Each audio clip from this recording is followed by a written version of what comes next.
Hi guys! Tonight we walk into a winter so cold that your breath turns white the instant it leaves your lips. You stand at the edge of a medieval English village, and the air already stings your cheeks with the sharpness only deep winter can create. Frost clings to every thatched roof. Icicles hang from timber frames like thin glass blades. Snow crunches firmly under your boots as you move forward, and you sense the stillness of a world where the sun disappears early and offers almost nothing in return. For a moment, try to imagine sleeping here on a night that falls below -20 Fahrenheit. You likely would not survive it. Not without a few methods. Not without understanding how these villagers endured such cold long before anything like central heating existed. Before we continue, take a moment to like the video and subscribe, only if you genuinely enjoy the content. If you'd like, tell me where you're watching from and what time it is for you right now. Now dim the lights and picture yourself stepping deeper into the scene as the cold rises around your ankles, your breath drifting like pale smoke. You continue farther into the village and everything feels slow, careful, intentional. The air is so clear that even quiet sounds seem louder, and a faint smell of wood smoke drifts between the crooked cottages. A soft creak echoes as a door shifts in the wind. Someone inside is checking how much firewood remains for the night. You can sense the concern behind that movement because firewood has always been costly during winter. A widely known historical fact comes to mind.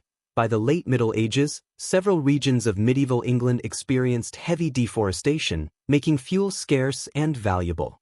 That scarcity shapes this entire night. It influences how every family prepares to sleep, and it influences the air you breathe as you step toward the nearest doorway. You pause at the entrance of a small peasant cottage. A tiny window glows faintly. The shutters rattle in the harsh wind. You slip inside, and the warmth feels weak but still inviting. A smoky fire burns low in the hearth. The villagers are finishing their evening tasks. They eat something thick and warm, probably pottage made from whatever root vegetables they stored before the first freeze. You smell the earthy steam rising from the pot. You stand quietly and watch how careful they are with every movement. They are trying not to lose any heat. Each time the door opens, cold air rushes in like a living force. As you look around, something else catches your eye. A small bundle sits near the hearth. It looks like a mix of twigs, cloth, and something unusual. When you crouch for a closer look, you realize it is a simple warming charm. Some families tucked odd items, like dried frog skins or carved wooden tokens, into pockets or bedding for luck against the winter chill. The habit feels both whimsical and desperate.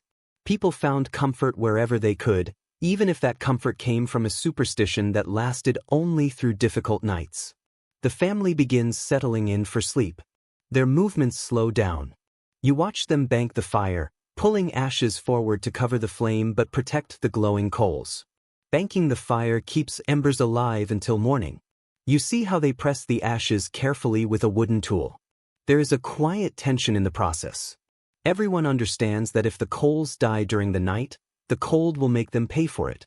Historians still debate whether rural families used special tools or simply their hands wrapped in cloth for banking the fire. The exact technique remains unclear due to limited written records. You lean closer and feel the faint warmth that will soon fade even more as midnight approaches. You shift your attention to the walls of the cottage.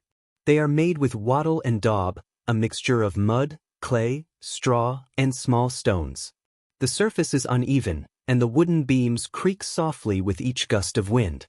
You slide your gloved hand along the wall and sense tiny tremors. It isn't much protection against the cold, and everyone here knows that. They have stuffed gaps with moss and scraps of cloth to slow the icy drafts.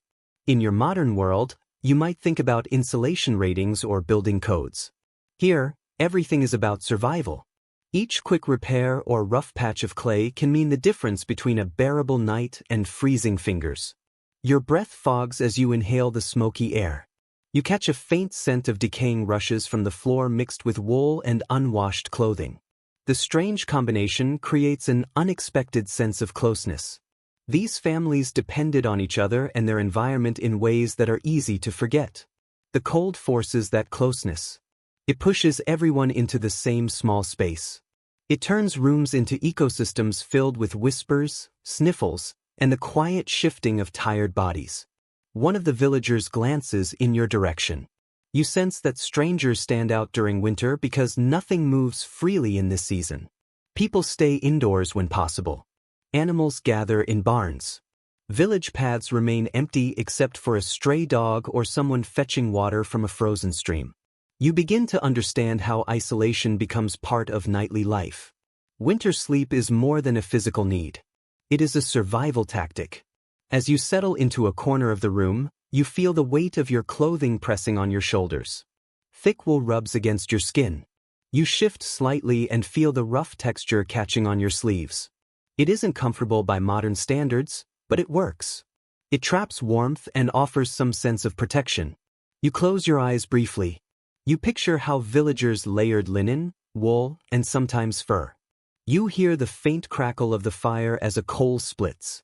A spark jumps and then fades. Your mind drifts to another observation. The cold changes sound. It sharpens it. Every noise becomes clearer. The roof beams pop as frost expands them. A faint whistle slips through a crack in the window. Someone coughs. A baby stirs for a moment before growing quiet again. You listen to these sounds as if they form a simple lullaby for harsh nights. Each noise reminds you that this cottage is alive, that warmth is fragile but shared. You take one last deep breath. The air is heavy, smoky, and warm in the way only a small fire in a crowded room can produce. You sense that the night ahead will teach you more. It will show you how people adapted to cold that would send most modern sleepers searching for heated blankets. Your body grows still as you wait for the next part of the night. The journey. You stay in the peasant cottage only a moment longer before stepping back out into the sharp darkness. As soon as you cross the doorway, the cold grips you like a solid hand. It briefly steals your breath. Snow crunches under your boots as you walk toward the next cottage, and the night sky stretches endlessly above. Stars shine like tiny pieces of ice. Frost gathers on your eyelashes as you blink. You keep moving because you want to understand how people slept when they had no real heating, only a small fire that could fail before dawn. You follow a narrow footpath winding between cottages. Each home glows faintly behind wooden shutters. The shutters are thin and loosely set, and you wonder how anyone rested with winter pressing against the walls. The truth is that they adapted by using darkness itself as protection. When night came, people closed everything tightly, added cloth over shutters, and relied on the weight of the dark to reduce drafts. You imagine yourself inside one of these homes right before sleep. The fire is low, the air smoky, and the room holds the patient silence winter demands. When you enter the next cottage, the setting is similar but with small differences. Here, the hearth is nearly out. A few embers glow like dull gems. A woman kneels by the hearth with a long iron poker, shifting ash around the coals. She is banking the fire, working slowly to keep it alive until morning. This was a normal part of medieval life. Fire mattered. Matches did not exist. Starting a new flame meant using flint and steel, a slow and difficult method that needed skill and luck. Keeping the fire alive through the night was the more reliable choice. The whole evening centers around that faint glow. Your eyes adjust to the dimness. You notice everyone moving with quiet purpose. There is nothing dramatic, just survival. You hear a soft voice mention how many logs remain. Fuel scarcity shaped every decision. Some regions used peat, others burned dried turf, and in places without wood, people even used dried dung. The smell was not pleasant, but it produced warmth, and warmth meant safety. A curious detail comes to mind. Some villagers believed certain dung burned better because animals had eaten specific herbs. Imagine depending on your cow's diet for better heat. The low fire casts shifting shadows across the room. You feel them brush your face as you step farther inside. The cold still slips through every gap. It crawls around your ankles, spreading across the floor like a faint mist. Even with a fire, the temperature inside a medieval cottage could fall surprisingly low. Families faced cold in ways modern sleepers rarely imagine. You press your hands together, warming your fingers, and settle near the hearth. The smoky air grazes your throat. Someone sets a kettle near the embers. They want it warmed just enough for a light wash before bed. Bathing wasn't daily. Even a small warm rinse was considered comfort. You watch thin steam curl upward and fade. The room feels still. Outside, the wind circles the cottage, pushing against the shutters with impatient force. You observe how the family prepares their sleeping place. They arrange bedding near the fire, but not too close, since sparks can be dangerous. They spread rough blankets, wool layers, and old cloaks. They know exactly where the warmest spot in the room is, and you see them naturally move toward it. Children settle first, tucking their feet into pockets of warmth. Adults arrange themselves in layers around them. The family creates warmth like a small living furnace. Everyone becomes part of the insulation. You feel heat gathering gradually, like water filling a cup. They blow out candles, saving the remaining wax for another night. Darkness folds over the room. The only light comes from the glowing embers. A log cracks softly. The coals pulse. Someone coughs. A baby stirs and settles again. These small sounds form the rhythm of rest. When people finally lie down, they do so in a space that is cold, dark, and silent in a way modern life rarely is. You look back at the fire. It feels like the center of the home, the foundation of comfort. Your eyes follow the faint red coals. Hours later, they might be gone. The indoor temperature could match the outside air. Historians still debate whether medieval cottages reached freezing levels inside or stayed slightly above, but evidence shows both possibilities depending on region, building materials, and wind exposure. You sit with that uncertainty, sensing how thin the line was between manageable cold and dangerous chill. You shift slightly, and a draft touches your face through a gap in the wall. It carries the scent of frozen soil. You understand why winter nights caused fear. Without heating, sleep wasn't just rest. It was a careful risk. Each night became an agreement between the body and the weather. Would the fire last? Would the blankets be enough? Would frost appear on the inside of the shutters by morning? You sense how villagers accepted these risks because there was no alternative. Another sound rises. The wooden beams tighten with frost. You hear a deep creak, almost like the house is responding. You glance at the rafters where faint shadows move. A hen shifts on her perch. Some families kept small animals inside during winter nights for warmth. Not only for convenience, but because a few extra bodies slightly raised the temperature. The nearness of people and animals is quietly meaningful. You breathe in gently and close your eyes.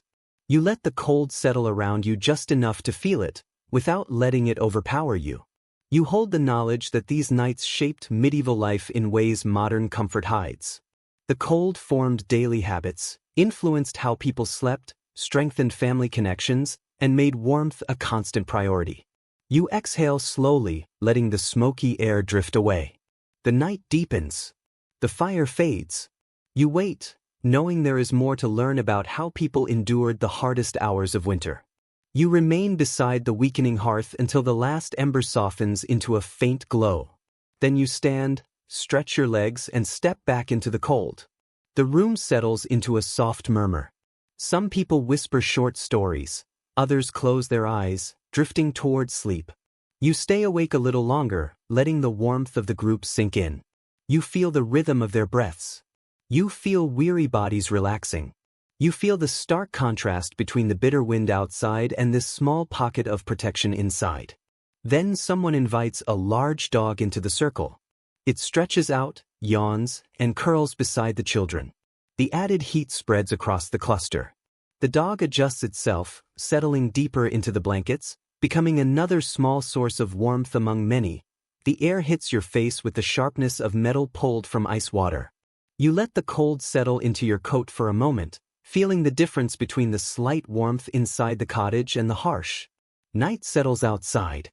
And you begin to understand why people learned to depend on more than fire to endure winter. They depended on one another. They depended on closeness. They depended on the simple fact that a human body is a steady source of heat. You follow a narrow path deeper into the village, guided by the crunch of frozen snow beneath your boots. A thin puff of frost drifts from your breath. Somewhere ahead, you hear muted voices and soft laughter. You move toward the sound and find a slightly larger cottage with a thick thatched roof. The door is open just enough to reveal a gentle glow of light. You slip inside and feel the difference immediately. The room is far warmer than expected. The heat doesn't come from the hearth alone. It comes from the number of people gathered together. Several families share the same space for the night. Their presence, their conversations, and their steady breathing lift the temperature degree by degree. This is the communal warmth method, the practical trick medieval villagers relied on when the cold grew too severe to face alone. A widely accepted historical detail supports this. In many regions of medieval Europe, it was normal for several households to sleep in the same room during winter, especially in smaller villages where housing was adaptable and communal routines were familiar. You watch as people settle on shared bedding. They arrange straw mattresses, wool blankets, and old cloaks into a wide, nest-like shape. Children curl into the center, while adults line the edges. You see how each person adds a bit of heat, and how the group becomes something greater than its individual parts. You realize you're observing a survival technique presented as togetherness. You also notice the scents that come with it. Warm wool, damp clothes, cooked vegetables, and the mild musk of unwashed bodies blend into a smell that feels lived-in rather than unpleasant. It's the scent of warmth in a cold world. A man near the door notices you and waves you closer. His gesture is relaxed, almost drowsy. You step toward the group and feel the growing heat. Someone hands you a rough wool blanket with a faint lanolin smell. You wrap it around your shoulders. The fabric scratches your skin, but the warmth builds quickly. It traps your body heat and sends it back to you. Another villager, a woman with gentle eyes, explains that during the harshest winters, people slept side by side not for sentiment, but survival. You picture yourself lying among strangers, sharing space with people you only just met. It sounds unusual by modern standards, but here it feels appropriate. The cold does not respect personal boundaries. It pushes people to function as a layered unit made of cloth, skin, and slow breathing. She leans closer and shares an odd bit of folklore. Some households believed that sleeping between two particularly warm people could cure a cold or ward off evil spirits that lingered in winter darkness. In some regions, they even had a playful name for it. They called it borrowing heat. You think about that phrase, borrowing heat, as if warmth were a shared resource exchanged among trusted neighbors. You settle beside a small group and lower yourself onto a straw mattress. It cracks and shifts under your weight, uneven and prickly, yet surprisingly warm. The straw holds heat in its fibers. The warmth is soft but steady. You lie back and let your eyes adjust to the dim glow of the fire. Shadows from the gathered families flicker across the walls. A child next to you mumbles about a dream she had, a giant creature made of snow. Her voice is quiet, airy. Her mother gently hushes her and strokes her hair. The fire crackles softly. You hear the winter wind pressing against the cottage walls. But inside this crowded room, the cold is kept at bay. You shift slightly under the blanket, leaning a bit toward the person beside you. They don't react. No one reacts. Everyone understands their role in this nightly practice. Even the breathing feels coordinated. And out, warmth accumulating. Your thoughts drift to the simple science behind it. Each body radiates heat, warming the air, the bedding, and the shared space. This technique wasn't just cultural, it was biological. In a world without modern heating, body heat was both dependable and renewable.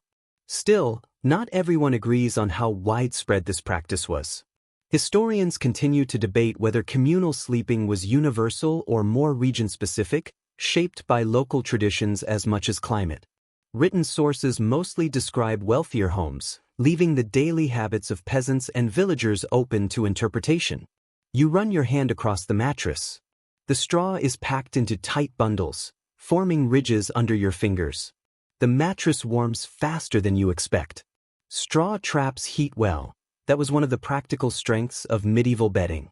These mattresses were often fluffed or renewed during the day so the fibers held air. Air becomes insulation. People knew this through experience rather than technical terms. You close your eyes and imagine your modern mattress with its foam layers. Then you return to the simple effectiveness of the straw beneath you. A woman across the group adjusts a blanket hanging from a wooden rod above the sleeping area. It drapes loosely over the cluster, forming a kind of cloth canopy. This extra layer holds in even more heat. It reminds you of how modern campers rely on tent insulation, except here the tent is made of old fabric and animal skins. The air grows warmer and heavier. Your eyelids sink. You hear slow breathing, soft rustling, and distant wind. The sounds blend together, reminding you of the first cottage you passed earlier. But here, the warmth shifts the atmosphere entirely. This space feels almost safe, almost comfortable. Your thoughts drift briefly to how different social boundaries were in this older world. Privacy was uncommon. People slept, worked, and lived in close proximity in ways few experience today. Rest was not a private act, it was part of community life. You wonder how many fears, secrets, or friendships formed on nights like this. When people shared warmth and murmured quietly in the dark, someone beside you shifts their weight, and the mattress crackles again. You feel the movement spread lightly through the group like a small wave. You adjust your posture, drawing your hands closer to your chest. Your breath hangs faintly in the cold air near the floor but stays warm under your blanket. Then the fire snaps. A soft glow spreads across the ceiling beams. You glance upward. Frost glitters along the edges of the rafters, reflecting the weak light like tiny stars. The ceiling feels close. The room feels smaller than it did moments ago. Everyone seems wrapped in the same shared dream, drifting together through the coldest night of the year. You exhale slowly. The warmth around you is enough to ease you into calm. You no longer feel the sting of winter. You no longer feel the numbness in your fingers. You simply notice the steady presence of human closeness. Eventually, you open your eyes again. You know you cannot stay here forever. The next part of the village waits. More lessons about winter survival rest beyond this door. So you rise quietly, careful not to disturb the sleeping group. You pull the wool blanket around your shoulders one last time. Then you step back into the brittle night air. The cold meets you instantly with its sharp grip.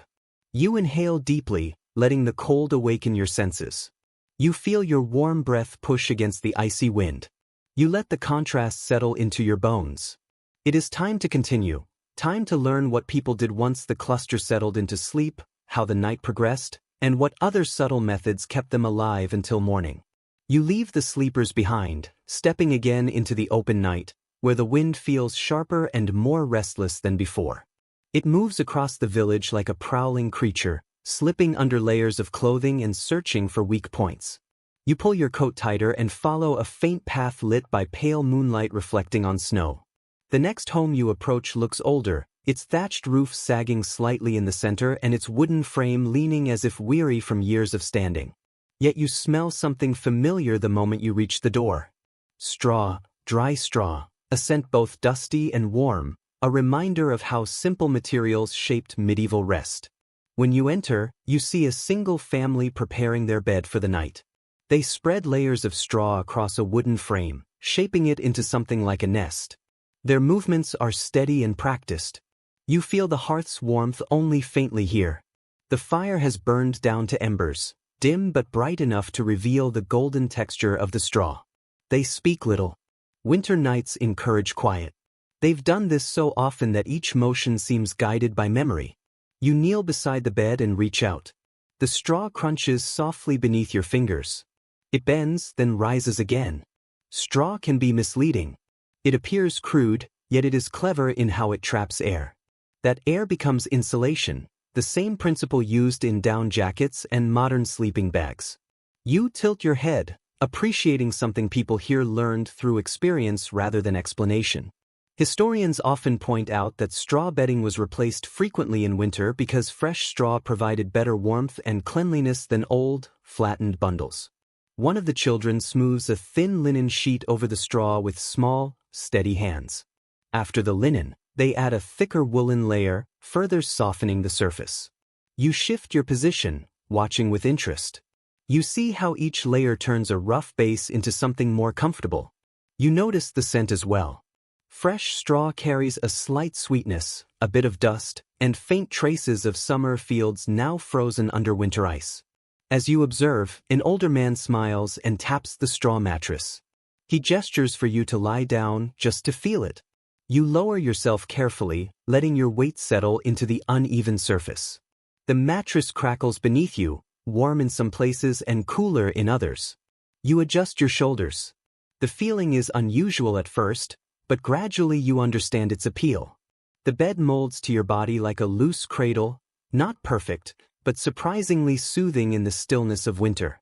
The man leans closer and shares something interesting.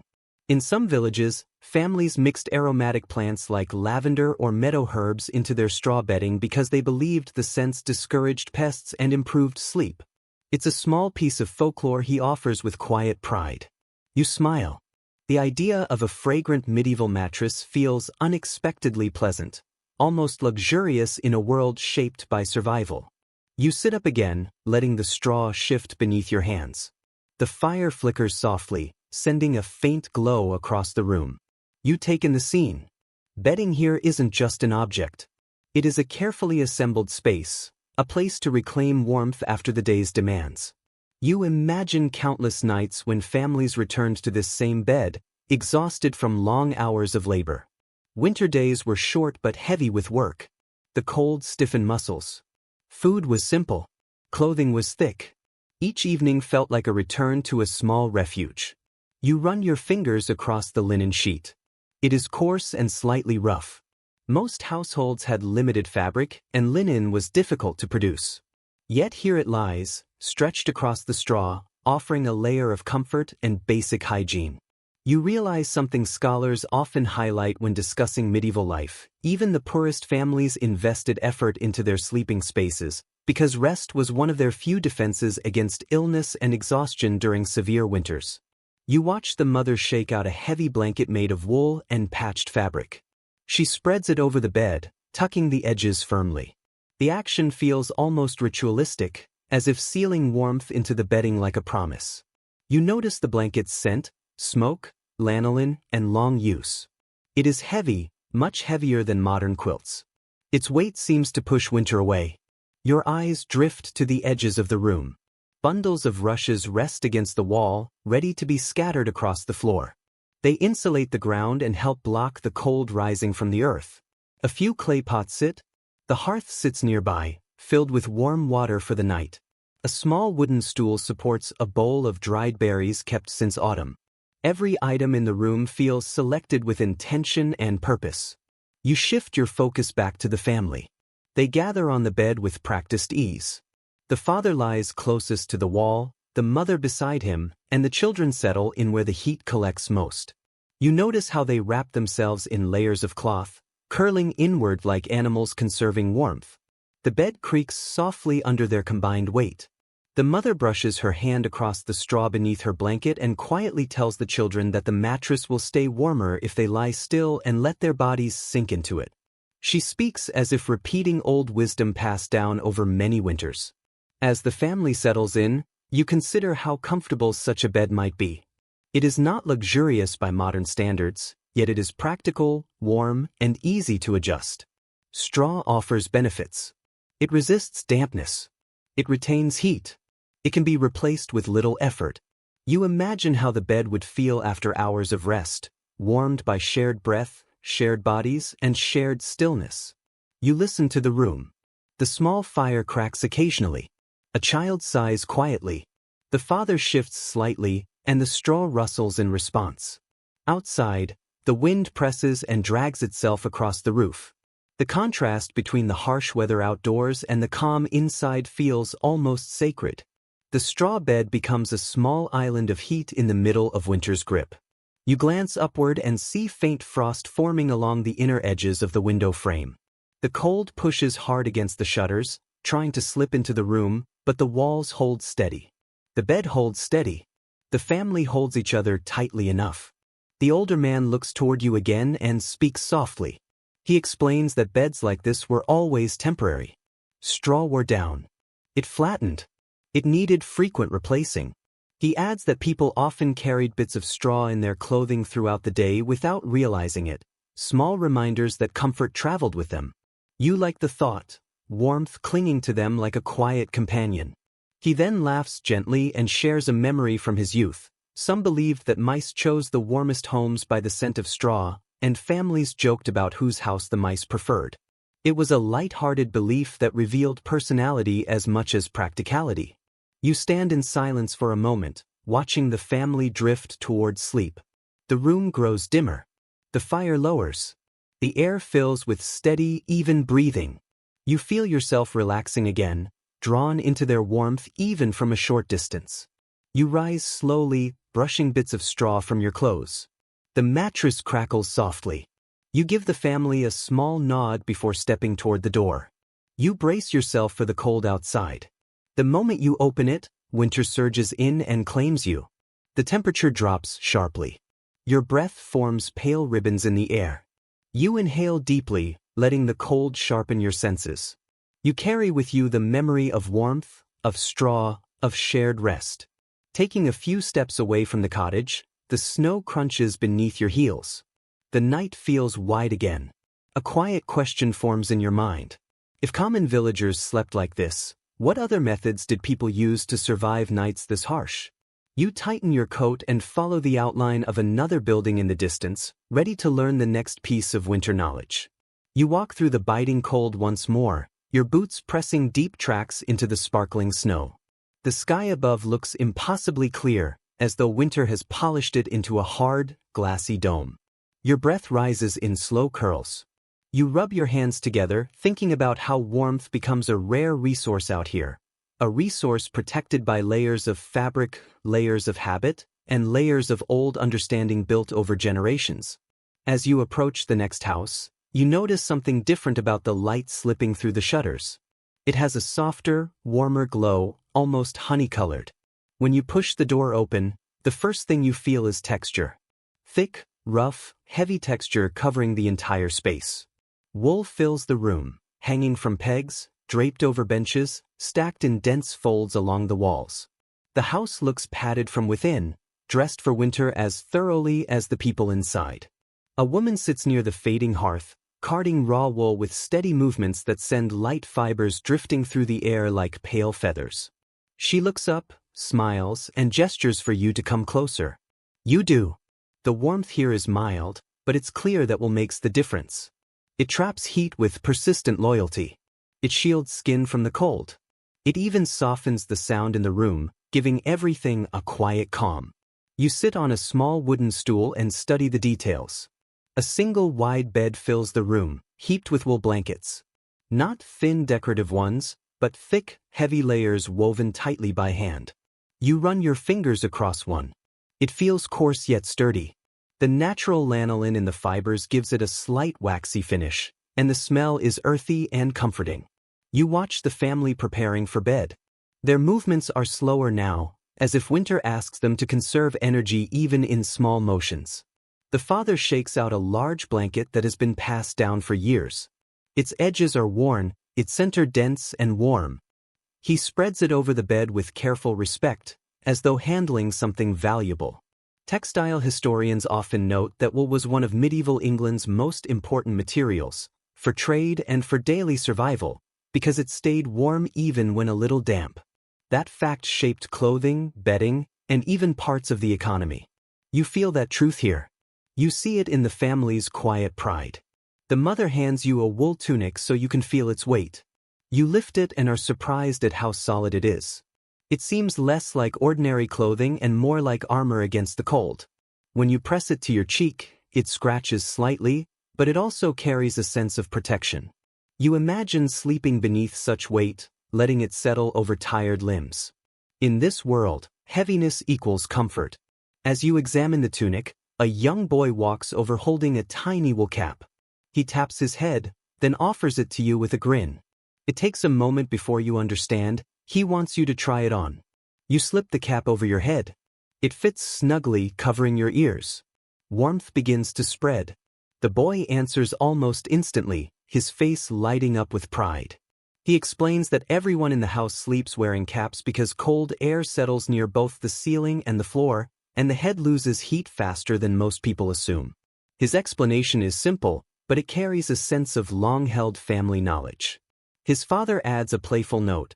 mentioning that in some villages, people once believed that sleeping without a nightcap allowed winter spirits to nibble at your thoughts, leaving your dreams confused or unsettled. It is an old bit of folklore, shared with a smile, remembered as part of the season's routine. The idea stays with you for a moment. You watch the family prepare for bed. They wrap themselves in layers of wool, placing lighter blankets below and heavier ones on top. The mother smooths the corners carefully so no draft can enter.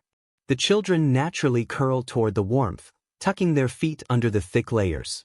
You sit beside them for a moment, resting your hand on the top blanket. The heat rising beneath it feels steady and sure. Wool does not warm immediately.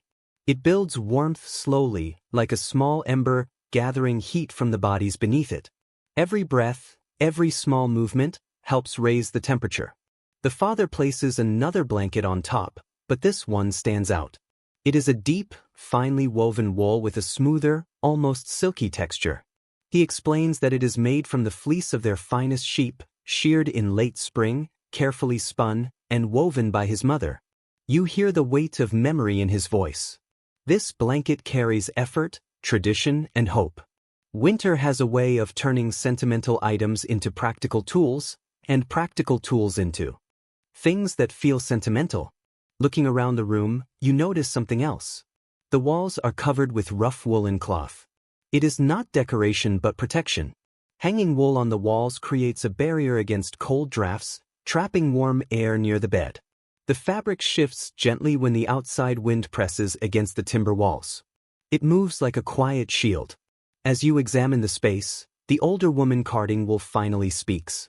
She explains that wool clothing was often brushed with oils or fat mixtures to help repel moisture. She laughs softly, admitting the smell could be unpleasant, but the warmth made it worthwhile. Her words carry deep experience. She pauses and shares something historians often note about medieval winters. Wool was more than insulation. It symbolized stability. Families depended on it, traded with it, paid dues with it, and used it throughout their lives. Entire regions relied on the wool trade. Even kings measured part of their wealth in fleece. To understand wool is to understand medieval society. As the family begins to drift into sleep, the room quiets. The fire settles into a calm, reddish glow. Shadows soften. The wool curtains along the walls move slightly as though breathing with the night. You allow your own body to relax, feeling the warmth floating through the air like a soft mist. A young girl pulls her blanket closer and mumbles sleepily about hoping the cold does not slip in under the door. Her brother reassures her by drawing her nearer. Their tired voices melt gently into the room. You sit in the stillness for several minutes. You hear the older woman finish carding her last handful of fiber. You hear the faint whistle of wind outside. You hear the bed creak as someone shifts their legs. In this moment, you understand how completely wool shaped comfort in a world without heating. It was not glamorous or impressive, but it was reliable.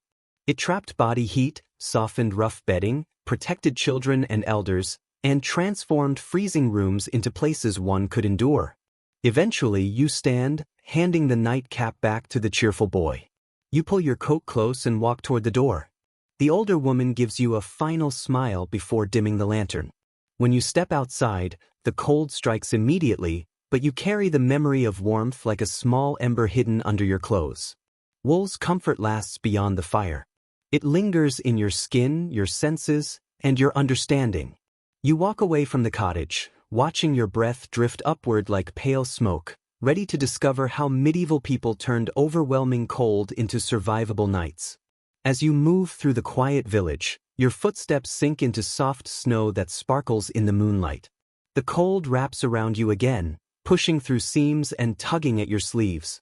It feels even sharper now, as though the night has deepened its hold. You fold your arms across your chest and head toward a larger home near the village center. Its silhouette suggests status. The roof stands higher. The timber beams look straighter. A warm golden glow leaks through the shutters more brightly than in the poorer cottages. You sense stronger warmth inside, not the thin survival heat you left behind, but something more abundant.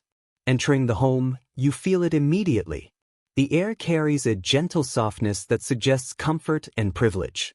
The The fire burns steadily in the hearth, not reduced to faint embers.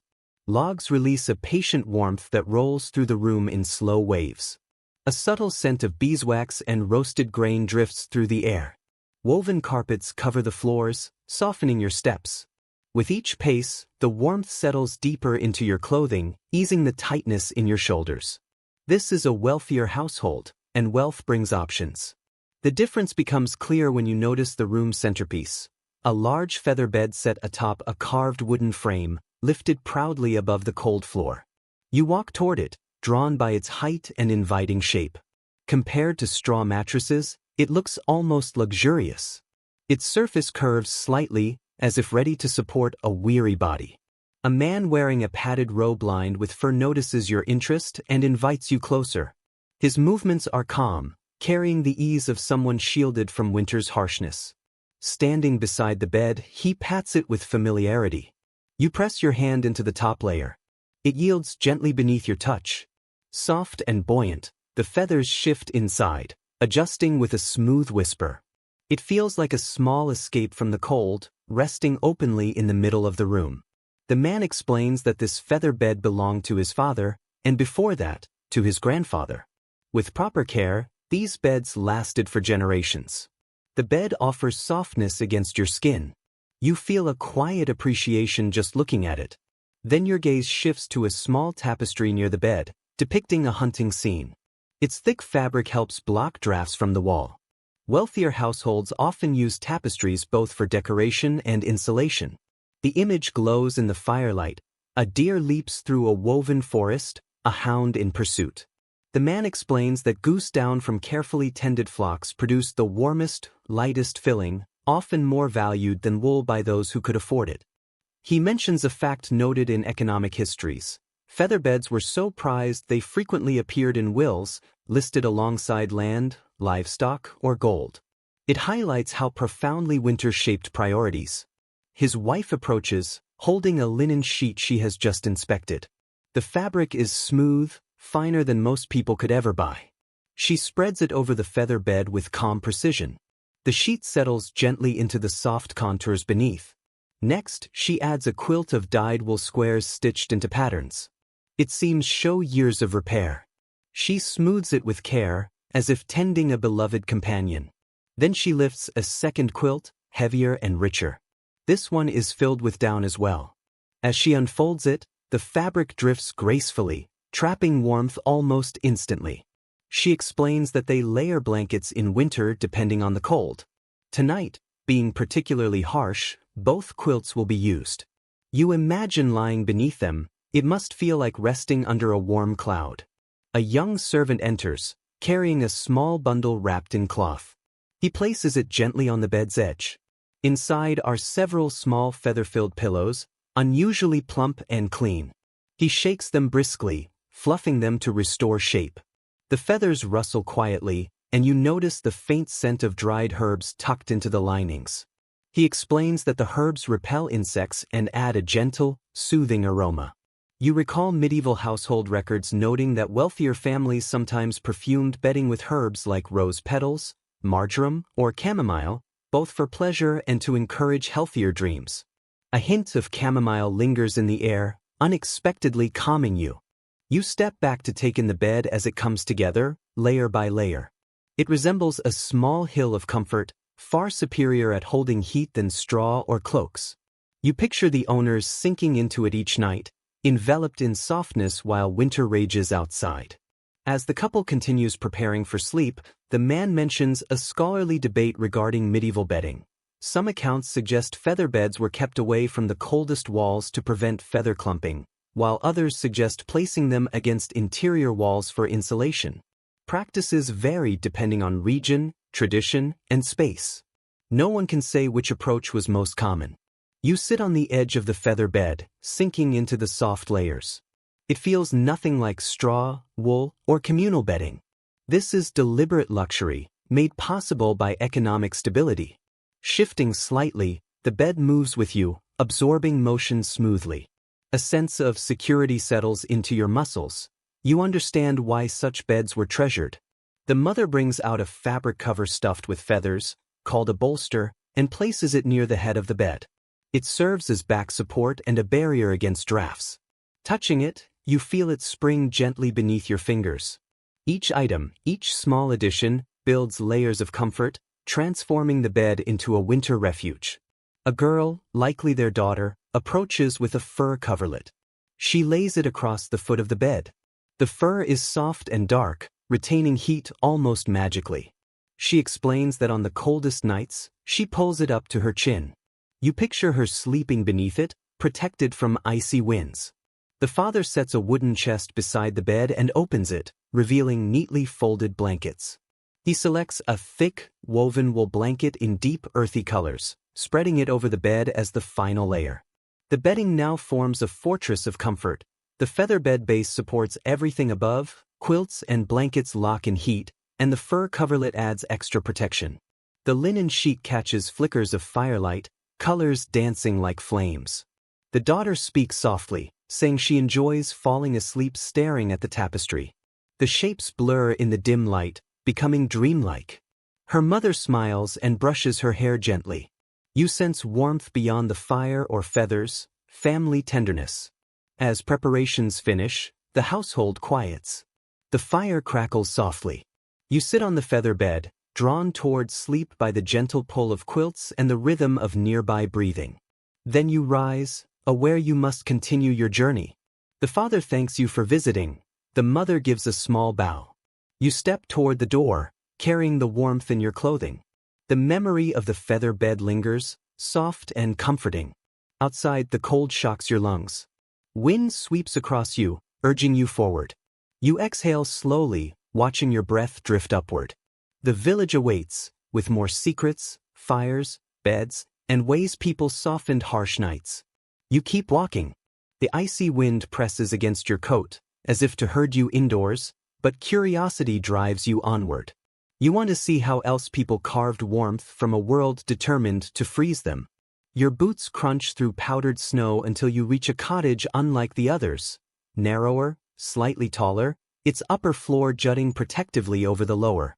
A thin trail of smoke escapes a small chimney. The shutters are tightly closed, yet you sense something unusual inside. Opening the door, a gentle pocket of warmth greets you. It is not as strong as in the wealthier home, but unmistakably warmer than the open room outside. You step inside, and suddenly the house's layout becomes clear. Built directly into the wall is a sleeping niche. Your curiosity grows as you take it in. The niche resembles a wooden box, slightly raised above the floor and enclosed on 3 sides by thick timber. A curtain hangs across the open side. When you pull it aside, a small compartment is revealed, just enough for 2 adults to curl up inside. The air carries hints of wool, dry straw, and faint herbs. The space feels protected, shielded from the drafts wandering through the main room. A woman near the hearth looks up from her sewing and smiles. Softly, she explains that this niche has sheltered her family for 3 generations. You crouch, tracing your fingers along the smooth wood. It feels warm, and you notice the timber is slightly darker where years of body heat have seeped in. An old layer of wool lines the back for insulation. You can imagine how comforting the space becomes once someone settles inside. She invites you to try it. The moment you do, the difference is striking. Your breath quickly warms the air. The low ceiling and compact space block the cold, making you feel embraced by the house itself. This warmth isn't from fire or luxury, it's smart design. The family uses the niche much like people today use sleeping bags. You rest your hands on the worn blanket, feeling the soft straw beneath shift gently. The woman explains that these enclosed beds, sometimes called wall beds or tucked beds, became common in certain regions because houses were drafty and fuel for heating was limited. Historical records highlight how well these niches retained heat, especially with thick curtains. They turned sleep into a retreat from the night.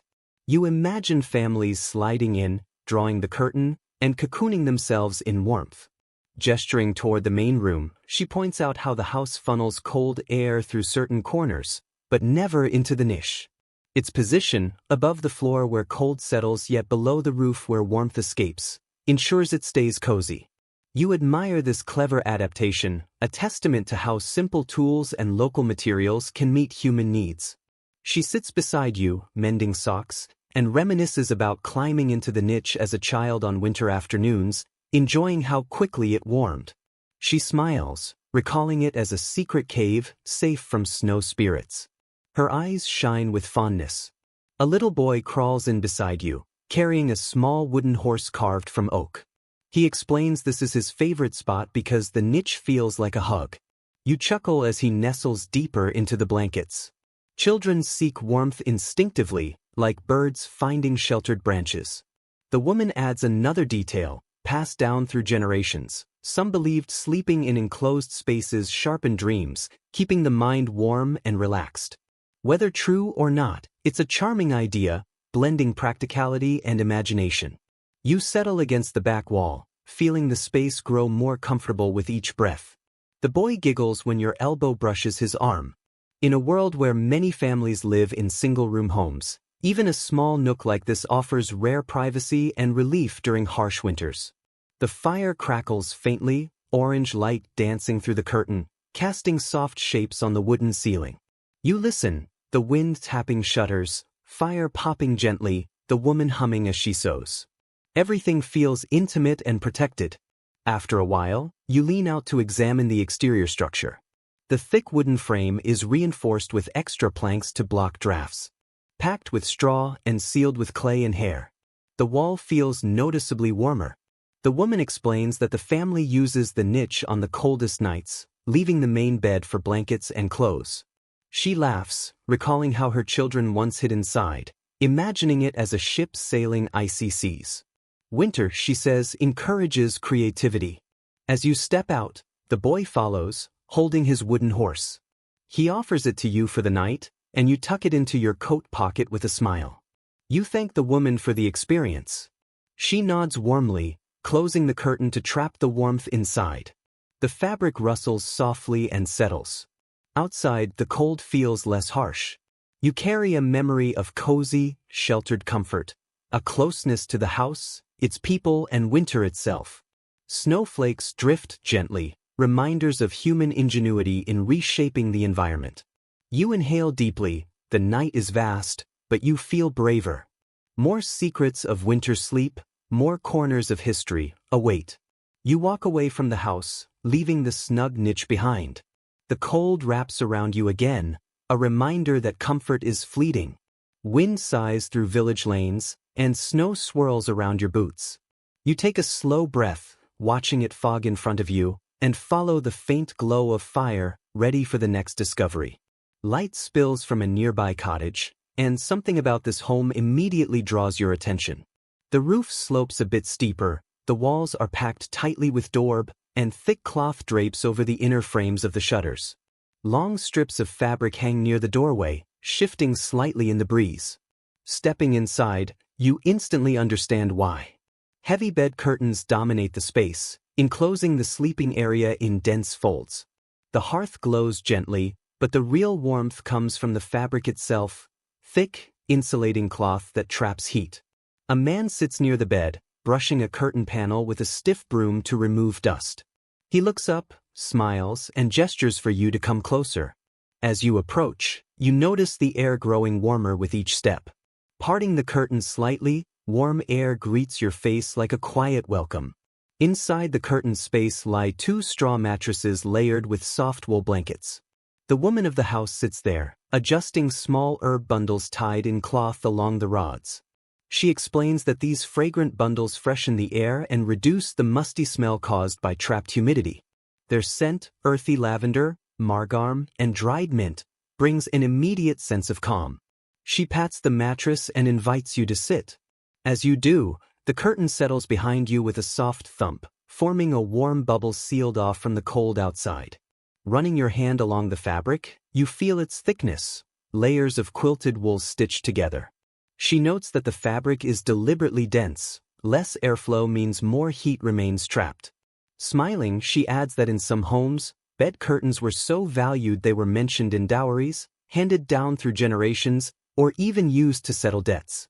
The idea seems amusing at first, curtains as currency, but experiencing this warm pocket of air, you immediately understand. In winter, warmth is a form of wealth.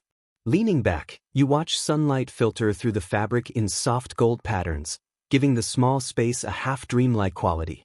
Outside, the wind whistles through the shutters, muffled by the curtains into a distant hum. You feel the cocoon effect that medieval people relied on, a tiny sanctuary created from fabric and human presence. The man joins you, pointing to the wooden frame above the bed that supports the curtains. It must be strong enough to bear the weight, which increases in winter as moisture from sleeping bodies accumulates. He taps the frame lightly, producing a dull, confident sound, and explains that it's older than he is. He grew up sleeping beneath it, and his father added panels when winters grew harsher. The woman adjusts a blanket and explains a key aspect of medieval domestic life. Curtains weren't just for warmth, they provided privacy. Most families lived in a single large room, so curtained beds offered a rare sense of separation. Behind them, people whispered stories, shared secrets, or enjoyed a fleeting sense of solitude.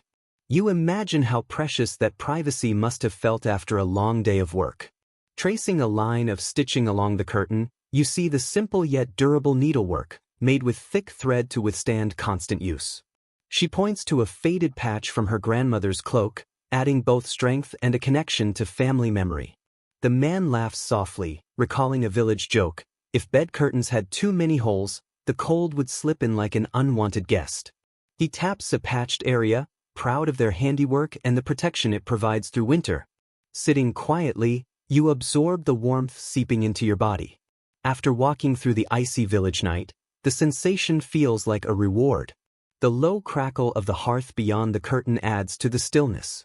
Eventually, you lift the curtain and step out. The cold hits immediately, pressing against your chest. You pull your coat tighter, realizing just how effective this simple design is. Inside, the woman rearranges blankets, fluffing a woolen layer and tucking it at the mattress foot. She explains that the curtains conserve heat not only through insulation but by trapping body warmth. When people settle inside and breathe together, the bed warms like a small room. The man adds that on the harshest nights, they sometimes hang an extra curtain layer to trap even more warmth, pointing to a folded one near the wall. You feel its coarse, heavy texture, winter pressed into cloth. He mentions a debate among researchers. Some argue bed curtains served as a status symbol through fabric quality, while others see them as purely practical. He shrugs. Both perspectives likely hold true depending on the household. Crouching, you notice the curtain edges brushing the floor. Small stones sewn into the hem weigh them down, ensuring the fabric falls straight and seals the warm space. The clever, subtle design highlights the creativity in solving everyday problems. The woman folds her hands, recalling how she sometimes reads to her children inside the curtains by candlelight, carefully to avoid fire hazards. The soft glow transforms the bed into a tiny illuminated den, a tender image of warmth and comfort. A mother reads stories in the warm half-darkness, while the cold grips the outside walls. She invites you to lie down for a moment, allowing you to fully experience the comfort. You settle onto the mattress and draw a section of curtain closed. Almost instantly, warmth envelopes you. The stillness inside makes you feel suspended, shielded from everything beyond the fabric. It is remarkable how simple heavy curtains can create such a gentle refuge. You linger only long enough to appreciate the cleverness of the design, then rise, knowing your journey is far from over. The couple thanks you for visiting. You nod in gratitude and head toward the door. Stepping outside, the cold bites immediately, but now you feel prepared. You have witnessed how people counter winter with little more than fabric. Walking down the snowy path, your breath rises in misty clouds, eager for the next shelter, the next secret of medieval nights. The wind tugs at your sleeves playfully, a reminder that warmth is fleeting here. Snow drifts lightly from rooftops with each gust. Pulling your collar higher, you follow faint sounds that ripple through the night, low grunts, shuffling hooves, the rustle of hay. These are not human sounds but the nocturnal voices of animals living in rhythm with winter. Following the noises, you reach a sturdy timber building attached to a small cottage. Warm breath escapes from gaps in the boards, glowing in the moonlight like mist from hidden springs. You approach, inhaling the earthy scent of livestock, warm hide, dried hay, old straw. It is rich, familiar, grounding. Pushing open the barn door, you step into sudden heat, inhaling sharply in surprise. The barn radiates warmth in a way no human dwelling has yet. Animals create their own microclimate. Their bodies emit steady heat, absorbed and insulated by thick bedding. You pause, letting your eyes adjust to a dim lantern hanging near the door. Cows shift lazily, a pair of goats chew cud even late at night, and a few chickens perch on a beam, feathers puffed like tiny winter coats. A man sits on a stool near a cow, mending a harness with slow, deliberate stitches. He looks up and greets you with sleepy friendliness, gesturing for you to come in and close the door to preserve the warmth. You do, and the temperature rises further, embracing you like a heavy blanket. The contrast is striking. Outside, the cold stings. Inside, it feels almost like early spring. The man explains that in the harshest winters, families sometimes slept in or near the barn, especially when their homes were poorly insulated. He chuckles softly, saying cows are more reliable than fire because their body heat never falters. You glance around, noting the practical design of the space. The barn is not merely a workplace, it is a shelter for humans as much as animals. He invites you to a corner where a raised wooden platform rests under a thick overhang. On it sits a simple bed of straw covered with a coarse wool blanket. Rough yet inviting compared to the freezing outdoors, it offers real comfort. He pats the blanket, explaining that on the coldest nights, his family sometimes moves out here to sleep with the animals. It was never shameful, only sensible. Sitting on the edge of the platform, you feel warmth rising from the ground.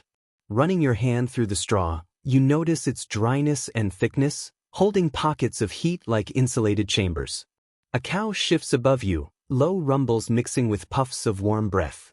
The man laughs quietly, sharing rural wisdom. Goats are better companions than cows, because goats huddle closer, while cows keep their dignity and distance. He adds a charming story of a neighbor whose goat once stole his blanket. Whether true or not, it adds to the vivid image. Moving toward a pig pen, he shows a pair of plump pigs nestled under hay.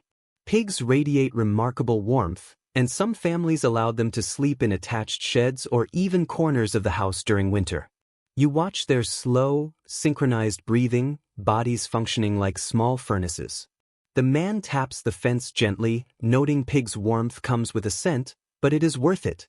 Above you, a chicken shifts on its beam. Though chickens produce less heat, their presence slightly raises the room's temperature and contributes to a sense of shared life. You consider how many medieval knights relied on the warmth of animals whose survival was tied to their own. The man gestures toward the cottage entrance connected to the barn.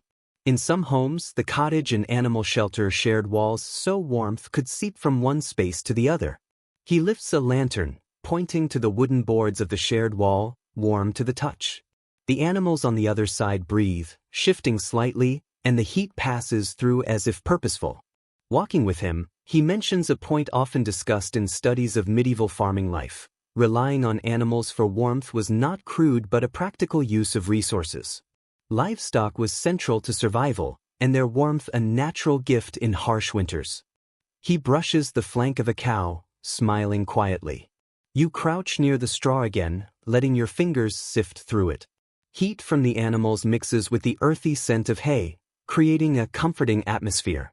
The barn feels alive, full of steady breathing and slow movements. A calm rhythm pervades, no hurried shuffling, no chatter, just the quiet of creatures resting together through the night. The man sits back on his stool, recounting a debate among agricultural historians. Some argue sleeping in barns was a major winter practice, reflecting practical wisdom rather than necessity. Among rural communities across England, some claim that staying in barns during winter was common, while others argue it was rare, reserved only for emergencies or extreme weather. Written records are inconsistent, and oral histories are scattered, leaving room for interpretation. The local villager shrugs at the uncertainty, adding that in this village, families simply do whatever the cold demands. You continue observing the barn. Lantern light softly illuminates rough wooden beams, catching flecks of dust drifting like tiny sparks. The air carries the scent of warm hay, animal breath, and faint smoke from the nearby hearth, a raw, honest mixture. A young girl enters carrying a small basket of grain. Her cheeks are pink from the cold outside. She sprinkles grain into a wooden trough and pats a goat affectionately. Noticing your presence, she smiles shyly and says the barn is her favorite winter place. It feels like a big breathing blanket, she explains. Her words strike you as perfectly fitting. A breathing blanket, that is exactly the sensation. As she finishes, she tosses a handful of hay playfully at a chicken, which clucks and hops before settling again. She laughs softly. Her father joins her, and they speak in low, gentle tones. You realize the barn is more than shelter. It's where the family works, gathers, and sometimes sleeps. The girl tells you that when winds howl through the village and frost forms on cottage windows, they retreat here. Her mother warms stones by the hearth and places them under the bedding. Her father stacks extra hay along walls to block drafts. They sleep close together, wrapped in thick blankets, listening to the animals breathe. She describes it as cozy, like sharing dreams with the creatures they care for. A quiet admiration settles in your chest. This simple barn, with its coarse straw and earthy scents, holds a warmth far deeper than luxury. It shows the profound bond between humans and animals, revealing survival as a shared effort. You thank the family and step toward the barn door. The cold greets you again, but with a different understanding, warmth not just from fire or fabric, but from connection, instinct, and cooperation. Exhaling slowly, you watch your breath drift into the night and continue along the snowy path in search of the next story. A faint, shimmering glow pulses gently ahead. The village is quiet, the wind moves in long, steady brushes across the snow. Your boots sink slightly with each step, the cold pinching at your ankles. The glow leads you to tall timber silhouettes, a building larger than any cottage you've seen. The manor's great hall, the center of warmth and authority in the medieval village, looms before you. You approach its heavy door. Warm light leaks through the edges. As you push it open, a wave of heat washes over you. You inhale deeply, letting your chest relax. The hall is vast, far wider than any village cottage. The ceiling disappears into darkness. The air carries aromas of roasted grain, wood smoke, and resin. The last fire of the evening flickers low, casting a calm, reddish glow across the stone floor. Servants finish their nightly chores, sweeping ash, folding blankets, and placing mugs upside down. Their movements are quiet and steady, worn by routine. You are drawn toward the hearth. Here, the heat is stronger than in cottages. Even as the fire fades, large stones radiate stored warmth. You kneel and place your hand near them. Heat ripples gently, soothing your chilled fingers. One servant nods and explains that the great hall fire burns longer than household hearths because it uses large logs.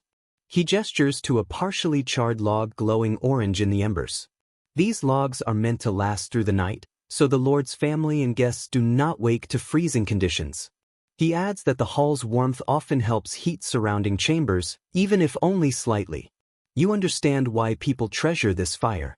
Sitting on a low bench near the hearth, you notice the hall's amber glow. Tapestries along the walls flutter in the warm air, their scenes of hunts and battles shimmering almost alive. A young woman approaches with rushlights, placing them on a table before pausing to warm her hands. She explains that during harsh winter nights, she and others often sleep near the embers after the household retires, the lingering heat more comforting than cold servant quarters. She trims the rushlights with a small knife. The resin scent mixes with warm air. She tells you the rush pith was dipped in animal fat so it burns longer, casting a soft glow through the hall. You imagine the hall at night, dim flames, sleeping people, and slow, shared breathing in harmony with the embers. You move closer to the hearth, noticing the thick iron supports for the massive logs glowing faintly. Even as the fire becomes a cluster of coals, heat lingers like a memory. A man enters from a side door, wrapped in a heavy cloak, rubbing his arms. He explains that the hall is designed to trap heat, preserving warmth long after the fire dies down. The high ceiling allows smoke to rise, while the thick stone walls absorb heat and release it slowly. He taps the wall with his knuckles. The stone feels warm under your hand. In an age of thin walls and leaky roofs, This hall feels unusually comfortable. He notes something often mentioned in architectural studies. Large halls, particularly those of nobles or wealthy landowners, were built with materials that retained heat. Stone captures the fire's warmth during the day and radiates it through the coldest hours of the night. Every breath you take inside this hall carries that principle to life. He moves toward the far end, where a large wooden table is scattered with the day's remnants. A loaf of bread, a pair of wooden bowls, and a dog curled beneath the bench. The dog lifts its head, sniffs the warm air, then settles back to sleep. Even animals here seek comfort. The servant guides you to a smaller alcove at the edge of the hall. A bed made from layered blankets sits near a half-open window shutter. He explains that younger servants sometimes compete for this spot, as it is closest to the stones heated by the hearth. You kneel, touching the bed. The blankets are heavy and warm, soaked with the hall's lingering heat. He laughs and tells a story. Last winter, 2 servants raced to claim this spot, only to find the Lord's hound already there. They ended up sleeping around the dog, grateful for its warmth. The story brings a small smile, a glimpse of the playful side of winter life. The woman with the rush lights returns, placing them in wall holders. Their dim glow blends with the fading daylight. She speaks quietly. Even in noble homes, nights are cold enough to numb fingers and stiffen joints, but the great hall's fire offers protection like nothing else. Servants gather here before the embers die, whispering stories or softly singing until sleep overtakes them. She shares a fragment of folklore from her grandmother. If someone slept too far from the hearth during a deep freeze, their dreams could wander into icy landscapes, making it difficult to return to their body by morning. Though poetic, the tale reflects the deep respect people held for warmth on nights like these. Standing near the center of the hall, you take it all in again. Tapestries glow with reflected firelight, stones radiate heat, and the dog stirs softly. Footprints in the ash-laden floor hint at a long day's activity. You feel immersed in this balance of comfort and necessity. A crack from the hearth draws your attention as an ember splits, sending a wave of warmth across your face. You savor it, knowing the fire will soon fade and the hall will cool for another winter night. You head for the door. The servants nod farewell. As you step outside, the cold rushes in, shocking your senses. The village lies quiet under moonlit snow. You walk a few steps away, feeling both chilled and warmed by your experience. There are more nights to understand, more ways people endured the cold. Your breath rises in pale ribbons as you move toward the next flicker of life. Ahead, a small peasant cottage emits a faint orange glow through its shutters, subtle but persistent, like a careful flame guarding its last strength. You smell the familiar scent of a dying fire, earthy, smoky, and tinged with resin. Inside, the family hovers around the hearth with near-ceremonial care. The fire is low, almost hidden beneath ash, yet still alive. A woman kneels on the hearthstone, gently raking ash over the embers with practiced rhythm. The man holds a charred log, tucking it carefully into the ashes, not feeding, but banking the fire for the next morning. You watch as she explains, this is the final task before sleep. Ash insulates the embers, slowing heat loss. Done correctly, the coals survive the long winter night. Done poorly, mornings are cold and sparks must be coaxed from flint and steel. This routine shapes the rhythm of winter evenings. Chores finished early, meals eaten early, and the hearth allowed to cool just enough before its heart is buried beneath ash. It is like putting the fire to bed, trusting it will remain warm by sunrise. The man smiles, noting the subtle risks. Too thin a layer and the embers die. Too thick and the fire smothers. He gestures to a blackened wooden paddle, worn smooth over countless nights, a quiet family heirloom essential to the ritual. You sit beside the hearth as a child toddles over, offering a small lump of dry moss tied with a cord. The mother laughs. It is not part of the ritual, just a charm the child believes brings luck to the fire, a lesson passed down through folk tales. You place the charm near the hearth, smiling. With life beneath the ash. Their glow pulses in slow movements, almost like breathing. You hold your hand just above them. The warmth rising from the hearth is faint but steady, enough to heat fingers, enough to keep the cottage slightly above freezing through the first hours of the night. The woman tells you something commonly mentioned in studies of medieval rural life. Firewood was precious, especially in colder regions.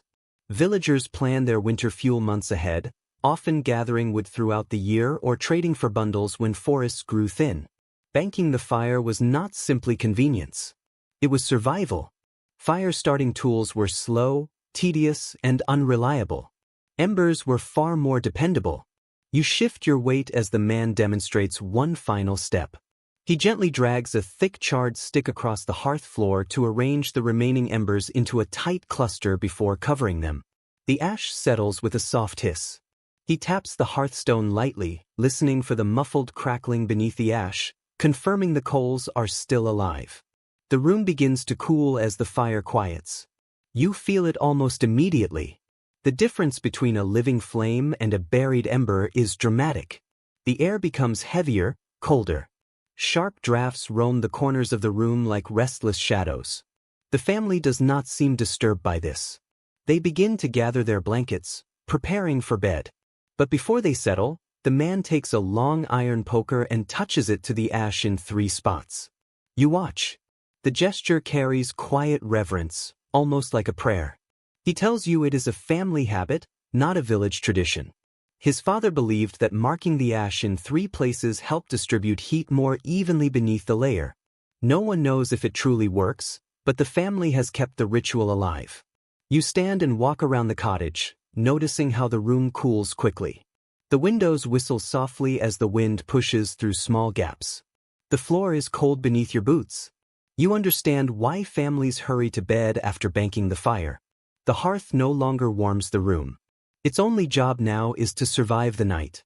As you explore further, the oldest daughter lights a tiny rushlight from the last remaining flame before it disappears under ash. The small flame flickers brightly for a moment, then steadies. The rushlight becomes their final glow for bedtime tasks. She carries it across the room, illuminating shadows that gather behind tools and baskets. She pauses near a stack of chopped firewood and tells you something people in this region often believe. Cold embers with no living flame are considered unlucky to touch before sunrise. Old sayings insist that disturbing them brings bad weather. Whether this belief emerged from superstition or practical wisdom is unclear. Perhaps it was a way to keep curious hands away from dangerous coals at night. The girl sets the rushlight near her family's sleeping corner and pulls thick blankets over the straw bedding. She spreads old cloaks over the top and tucks in their edges with quick, efficient movements. 2 small dogs curl near the foot of the bed, their bodies already radiating warmth as they nestle into the straw. The woman folds her hands and tells you a curious detail from local memory. Some families used to sprinkle a pinch of dried herbs on the embers before banking them, hoping the scent would linger faintly through the night. She says the smell might not have lasted long, but it comforted people during the darkest nights. You imagine a faint trail of rosemary or sage drifting through a cold room. The room darkens as the rush light burns lower. The family settles into their bed with soft shuffles and gentle whispers. The man pulls a wool blanket to his chin. The dogs stretch in sleepy contentment. The embers beneath the ash emit a faint glow, pulsing gently as if listening to the quiet. You step closer to the hearth one last time. The woman lifts a small piece of charcoal with tongs and places it near the center of the buried cluster. Her movements remain calm and careful. She explains that she places an extra coal there on nights colder than usual. She nods toward the shutter gaps that rattle with wind, adding that tonight needs every bit of heat. You watch as she smooths the ash one final time. The hearth becomes a small mound of white powder hiding its vital heart. You feel the warmth fading into the room's chill, like a sigh dissolving into silence. When you step outside, the cold night greets you again. Yet you feel something different. You have just witnessed a quiet ritual that kept countless families alive for centuries. A ritual built on patience, trust, and intimate knowledge of fire. You take a long breath and walk forward through the snow. The embers behind you continue their slow, glowing work. Ahead lies more winter wisdom waiting to be discovered. You move on through the frozen night, your breath drifting upward in long, pale strands as you make your way toward another cluster of cottages. The cold presses harder now, as if midnight has sharpened its teeth. You wrap your arms around yourself and let your thoughts wander to how deeply winter dictates daily life here. It affects not only sleep, warmth, and shelter, but also the subtler rhythms of the body. You soon learn that medieval people understood this truth instinctively. They knew that surviving brutal nights depended not only on fires or blankets, but also on what they put into their stomachs before crawling under the covers. You reach the next cottage and smell something rich and comforting drifting through its walls. A scent of meat, fat, roasted oats, perhaps a hint of onion. Your stomach tightens with hunger. You push the door open and step inside, greeted instantly by a wave of warm, savory air. A family gathers around a wooden table. A pot sits near the hearth, its sides glistening faintly with grease. A woman ladles steaming stew into small bowls, each portion topped with a glimmering layer of fat that has not yet solidified. The man of the house gestures for you to join them. The family shifts closer together, making room for you at the table. You sit, feeling the heat rise from the pot. Steam curls into the air, carrying aromas that seem almost unreal after breathing frozen air for so long. The woman explains that they always eat something hearty before sleeping on winter nights. The cold drains energy quickly. A full stomach protects the body from losing heat too fast. You watch as she dips the ladle again, this time lifting a thicker mixture from the bottom of the pot. It contains barley, bits of salted pork, and small chunks of root vegetables grown in their garden before the frost set in. The food looks simple, but it feels luxurious in the context of a winter night. She hands you a bowl. You cradle it between your palms, letting the heat seep into your fingers. The warmth feels like a small. You lift the bowl to your lips and taste the thick, rich broth. It coats your tongue and lingers as you swallow, comforting and grounding. The family watches, waiting to see if you enjoy their simple meal. When you smile, their faces light up. The father explains that meals like this serve not just to nourish, but to prepare the body for sleep. Fatty foods warm from the inside, while oats, barley, and meat provide slow-burning energy to carry through the coldest hours. Modern science confirms this, but medieval people discovered it through experience. A full, warm belly is a shield against the night. He adds that when the family is fortunate enough to have butter, they mix it into the evening pottage. Just a spoonful can make a difference. You notice droplets of golden fat shimmering on the surface. The mother ladles more stew for the children, urging them to finish every bit. One older boy mentions that dried peas are sometimes added, especially on nights when the wind rattles the shutters. He grins, saying that peas stick to your ribs and keep you warm even if the fire dies.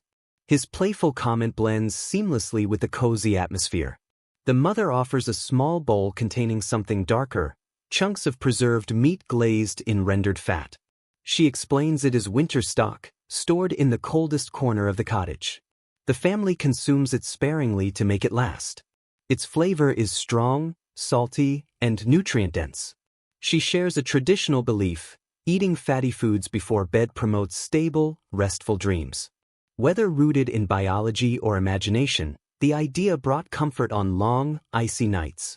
Nearby, a small pot simmers slowly by the hearth. The father explains it contains a herbal tonic made from nettle, elderberry, and yarrow, consumed before bed to ward off winter chills. He hands you a wooden cup. The herbal aroma is sharp and slightly bitter. You sip, feeling warmth spread through your chest like a gentle, soothing breath.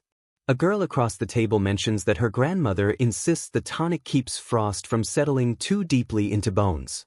She drinks it more out of tradition than belief, explaining that winter respects those who respect their food. The father adds another insight: heavy meals help villagers sleep longer, which reduces exposure to the cold. Less waking means fewer trips into the freezing air, preserving warmth. Earlier, you noticed how quickly heat escapes once fires dim.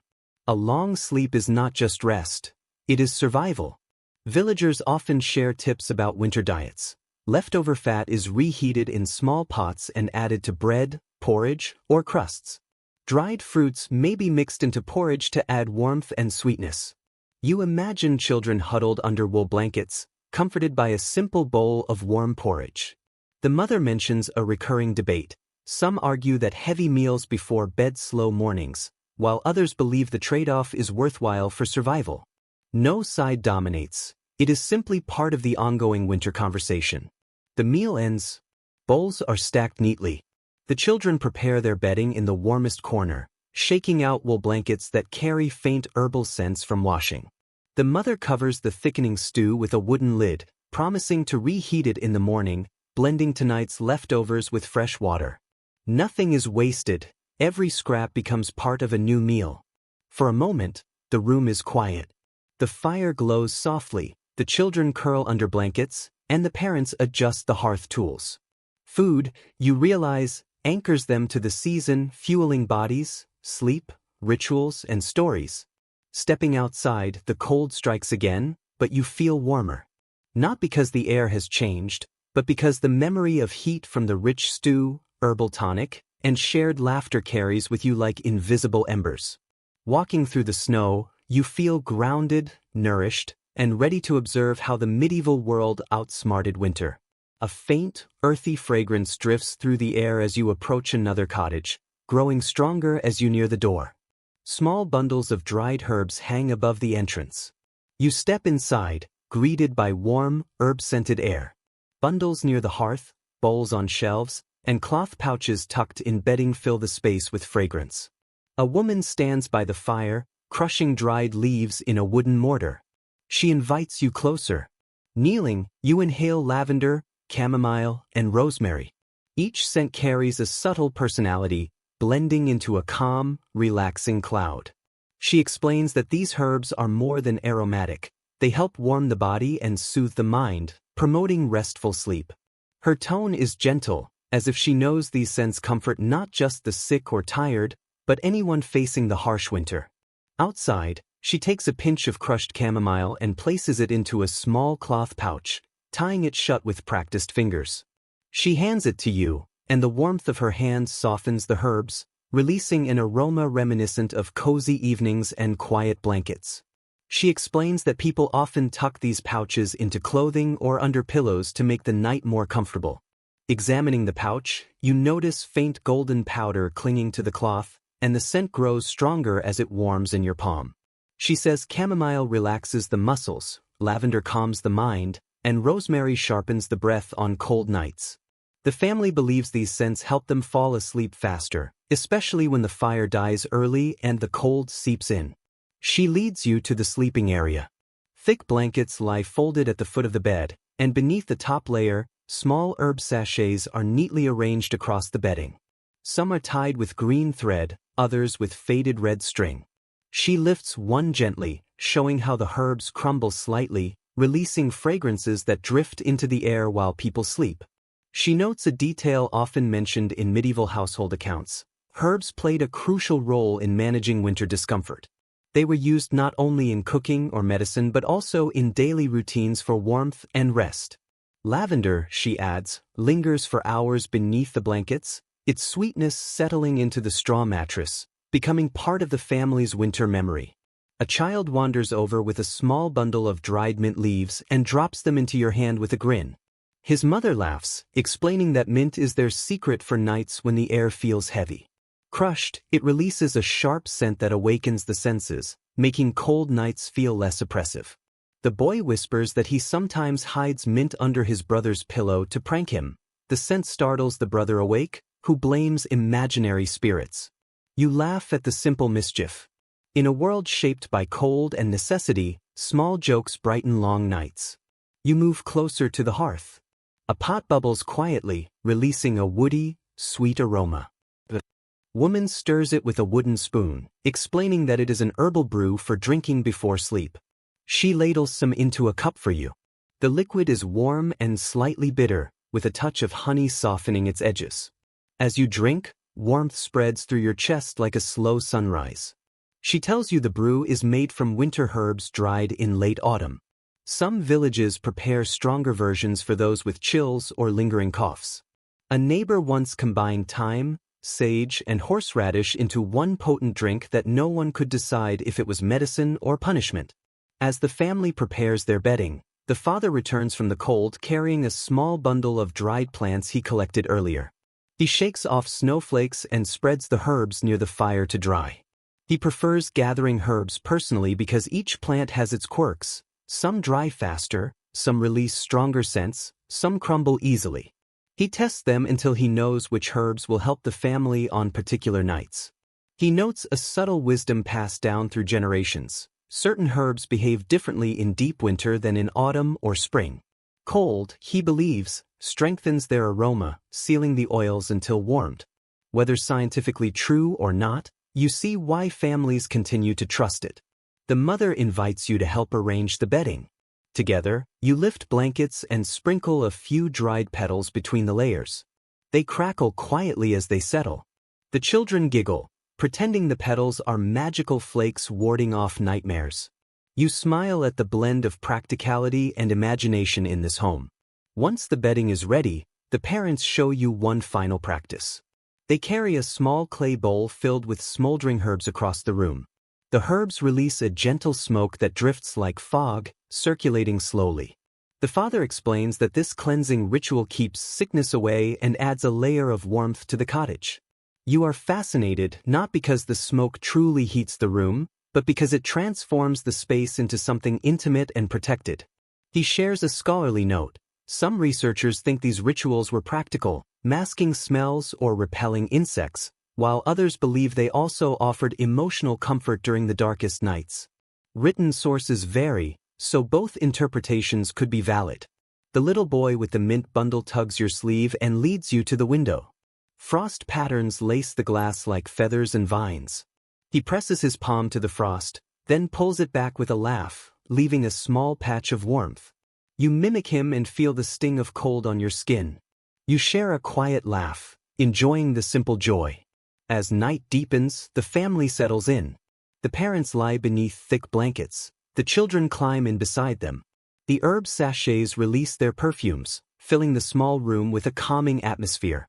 The fire dims, yet the air remains fragrant and warm in spirit. You pause, taking in the harmony of the scene. The room glows faintly with the last embers, the scents of lavender and chamomile lingering like a soft sigh. You feel yourself relax just by standing there. Stepping outside again, the cold rushes to meet you, sharp and immediate, but the warmth of the herbs lingers in your senses, a pocket of memory shielding you from the freezing air. You walk onward, ready to uncover other secrets hidden in the winter night. Through the sleeping village, the scent of herbs clings to your clothing. The cold presses against you, but now you understand why each cottage carries its own layered warmth. Some rely on straw, some on wool, some on clever design, others on fragrant sleep aids. Another layer of winter survival often overlooked is surprisingly universal, something that touches every family, regardless of wealth: the clothing they sleep in. You approach a modest cottage, illuminated by a faint, flickering glow. Inside, the fire is nearly spent, a stub of light pulsing like a gentle heartbeat. The room feels cold, yet alive. Near the hearth, a woman sits on a wooden stool, holding a linen nightshirt in her lap. She sews a patch onto the shoulder with slow, deliberate stitches. Seeing you, she offers a tired but warm smile and invites you to sit. The nightshirt is worn and softened by many winters. You run your fingers over the fabric. It's coarse but flexible. Linen breathes well, she explains, and though not the warmest material alone, it works perfectly under layers of wool. She lifts a thick woolen overtunic and lays it beside the linen shirt. Together, they form the outfit her husband will wear tonight. She emphasizes that winter night clothes were as crucial as blankets. Medieval people needed layers that trapped heat close to the body without suffocating it. The woman shakes out the woolen tunic, revealing faint marks where it has been stitched and patched over the years. Each repair tells the story of past winters. You touch the fabric, it's heavy, with a subtle sheen from lanolin, promising warmth. She explains they rarely wash these garments in winter because the natural oils help repel moisture and retain heat. She laughs, noting that smell becomes secondary when survival is the priority. Her daughter enters, wearing a wool nightcap lined with linen, tied neatly under her chin. She shyly adjusts it, explaining that it keeps her head warm. Without it, she wakes cold regardless of blankets. You notice how easily body heat escapes into the air without protection. She offers a second cap for you to examine. It's soft where it touches the forehead, rougher outside, and repaired multiple times. The mother notes that even wealthier homes relied on caps, though theirs were often decorated with embroidery. Here, practicality comes first. The father soon emerges from a small adjoining room, pulling on a long linen shirt. Over it, he dons a thick woolen jerkin, almost too heavy for sleep. But he explains that nights like this demand warmth. The jerkin traps heat around his core, tied snugly with a cord. He shows you his long woolen stockings, reaching almost to his thighs and held with simple garters. Without them, he says, his legs ache by morning. You feel the stockings. The knit is tight, dense, slightly scratchy. The scratchiness, he adds, is a reminder of being warm and alive. The mother lifts a small bundle of cloth from a bench, thin linen gloves, worn under heavier wool mittens. She sleeps with only the linen gloves, while her husband sometimes adds the wool layer on windier nights. Fingers stiffen quickly in winter, losing heat rapidly. Protecting them prevents painful mornings when work must start early. You watch the family follow their nighttime routine. Layer by layer, they prepare for sleep, just as earlier generations prepared bedding or herbs. Each garment has a purpose, working with the others. The father adjusts a second wool layer around his shoulders, the firelight glinting on the fabric. He notes a detail often mentioned in medieval writings. People frequently slept in their daytime clothes in cold weather to avoid chills. But true winter nights required special garments, preserving warmth while preventing daily clothes from wearing out too quickly. You touch one of the woolen pieces again, feeling its rigid weave. Wool captures heat almost instantly. Even minutes near the hearth make it feel alive. You recall the furs and quilts seen earlier, appreciating the vital role fabric plays when fire dies and night deepens. The little girl proudly shows you thick wool socks lined with rabbit fur at the toes, made by her grandmother. She wiggles her toes to demonstrate their warmth, a small but touching display of pride. The mother lights a tiny tallow candle and carries it to the bed, revealing the sleeping space. The bed holds two carefully arranged layers of blankets. Woolen night shawls are laid along the head for extra warmth if anyone wakes shivering. The father remarks on a widely shared belief in the region: good night clothes conserve more heat than a weak fire. Fire warms the room, but clothing warms the body directly. On harsh nights, wind can steal heat from the air, but layers cling to the body as the final defense. He reflects on a question often debated by medieval historians. Did most people wear multiple layers to bed every winter night, or only during extreme cold? Some argue thick layers were constant. Others say families adapted based on fuel supply or draftiness. He shrugs, concluding people did whatever kept them alive.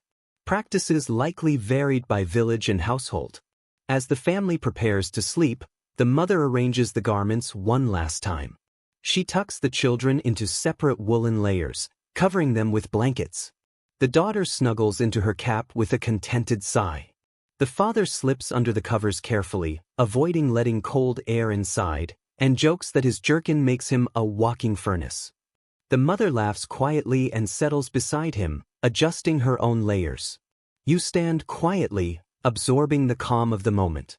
Their garments rustle softly against the blankets, each layer carefully arranged to turn a freezing night into bearable warmth. You recognize how vital these clothes are. They are not luxuries but essential survival tools, honed over generations. Outside, the cold presses relentlessly, but inside, wool, linen, and precise layering hold firm. You nod gently to the family and step back into the night. The wind strikes sharply, but your mind carries the comfort of thick stockings, nightcaps, and patched wool tunics. Every cottage teaches something new, every family shares a piece of winter knowledge, and many lessons still lie ahead. The door closes behind you, and the wind threads cold fingers around your neck. Instead of recoiling, you inhale the crisp air, letting it awaken your senses. You've observed families wrapped in wool near hearths or behind curtains. Now, you wonder about the homes themselves, the walls, floors, roofs, shutters. How did people stop the frigid world from seeping inside? You walk across the snow, guided by faint light filtering through the seams of a sturdy cottage.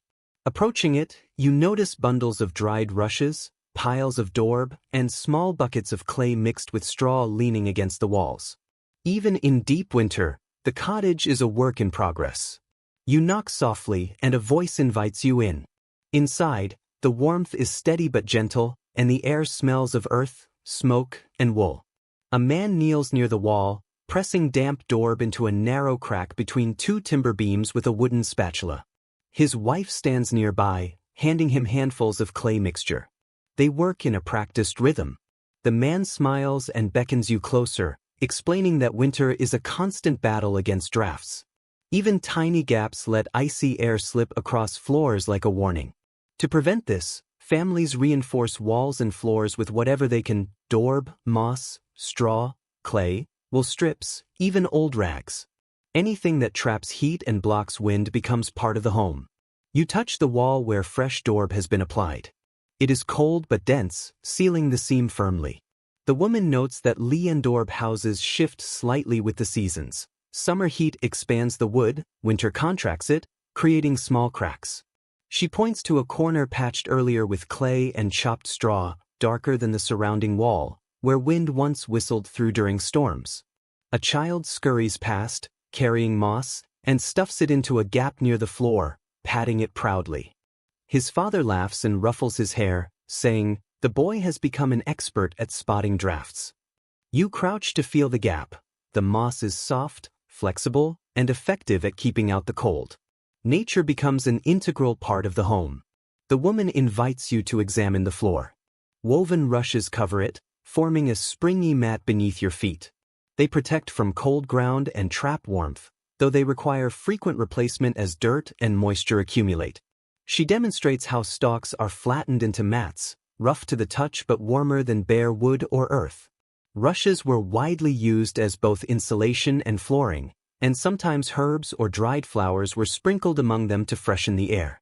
Sleeping atop such natural layers highlights the resourcefulness of medieval living. Looking upward, thick wooden beams cross the ceiling, aged by smoke and frost. The man explains that roofs often let in cold air, especially as thatch ages. To counter this, families pack straw into gaps or hang cloth under drafty areas. He points to a loft ladder and encourages you to climb. You ascend, noticing the temperature drop. The loft is cooler but lined with tightly packed straw, which stills the air. Running your hand over it, you find it dry, brittle, but insulating. It absorbs both sound and heat, buffering the winter night. The man demonstrates using long sticks to press straw deeper into the roof edges, preventing wind from seeping through. He recounts a storm that tore part of their thatch, leaving the family freezing until neighbors helped repair it.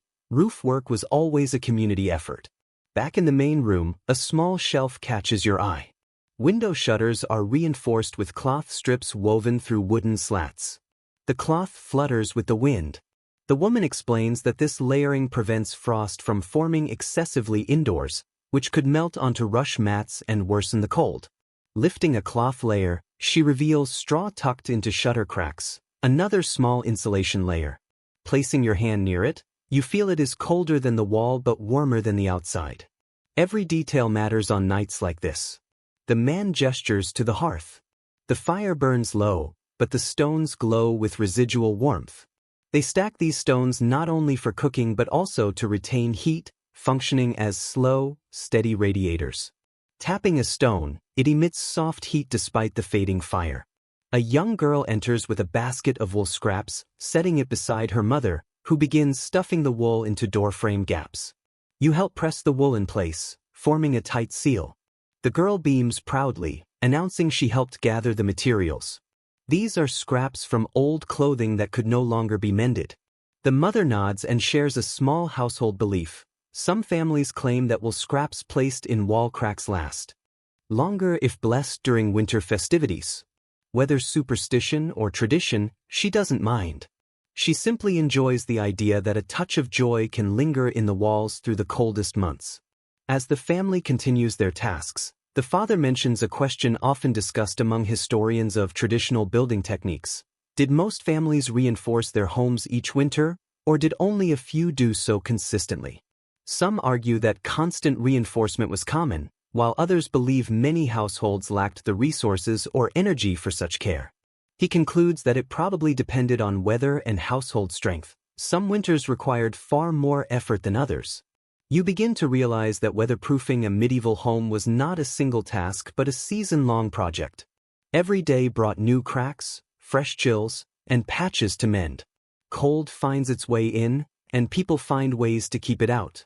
The family finally finishes their evening repairs. The father rubs his hands near the hearth, letting the faint warmth sink in. The mother folds the extra door neatly and stores it against the wall for tomorrow. The children curl up in the warmest corner, quietly giggling as they play with wool scraps. You look around and notice how every inch of the cottage reflects their care.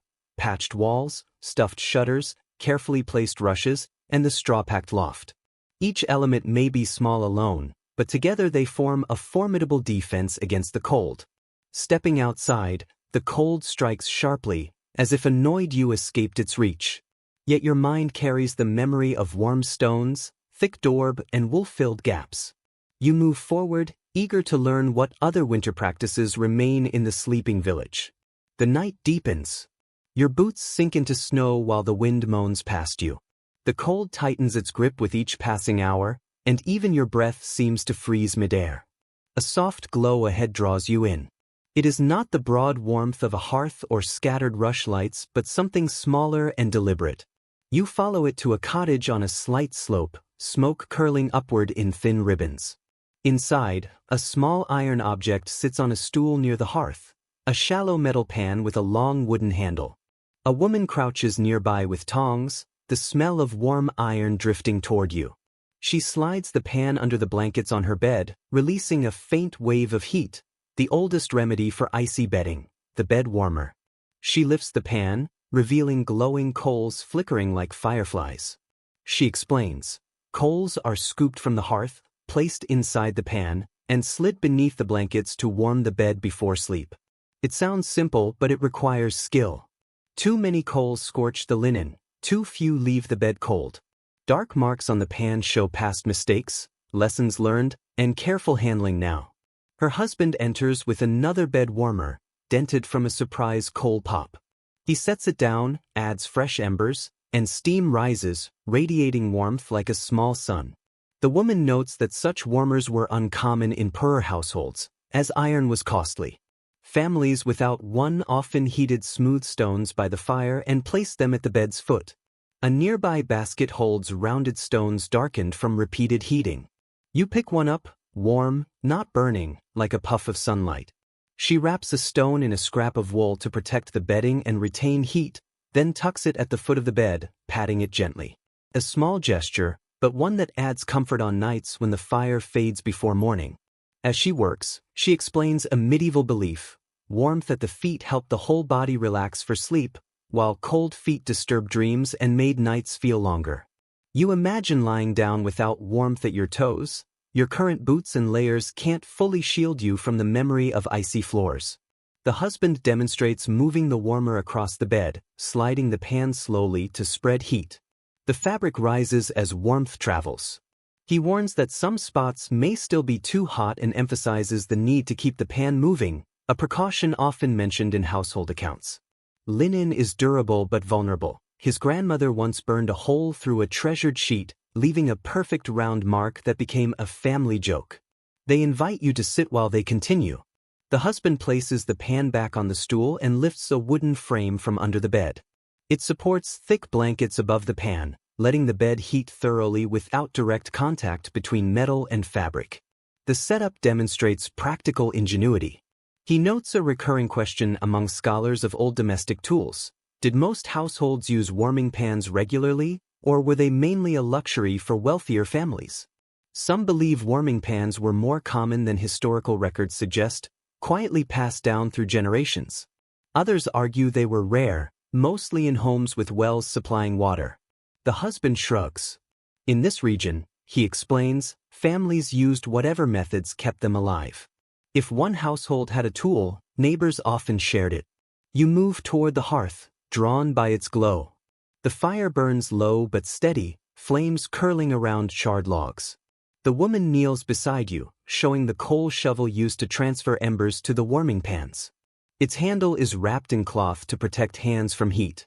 She taps it gently, explaining that gathering coals is almost an art, selecting pieces that glow without being too fierce. Only experience teaches this balance. She picks up a handful of herbs from a small bowl by the hearth, rosemary, thyme, and dried apple peels, and sprinkles them onto the coals before closing the warming pan. The herbs crackle softly, releasing sweet, smoky scents. Some families use this to make beds smell pleasant or to create a calming atmosphere for sleep. You inhale the fragrance, soft and reminiscent of warmer months hidden within winter tools. The couple works together to finish warming the bed. They rotate the pan under the blankets, fold the quilt over it, then move it aside to let the warmth settle. The bed now looks inviting, the woolen surface gently heated. The woman gestures for you to test it.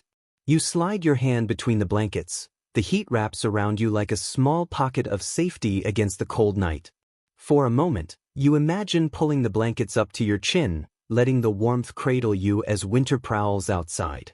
A young boy enters, carrying a small clay jug, setting it near the hearth. He smiles shyly. The jug contains warm water for hands or lightly splashing cold faces before bed.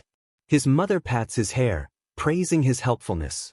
You notice how each family member contributes to preparing for the night. The father smooths out the blankets, ensuring no cool patches remain. He warns that while warming pans are useful, they must be handled carefully.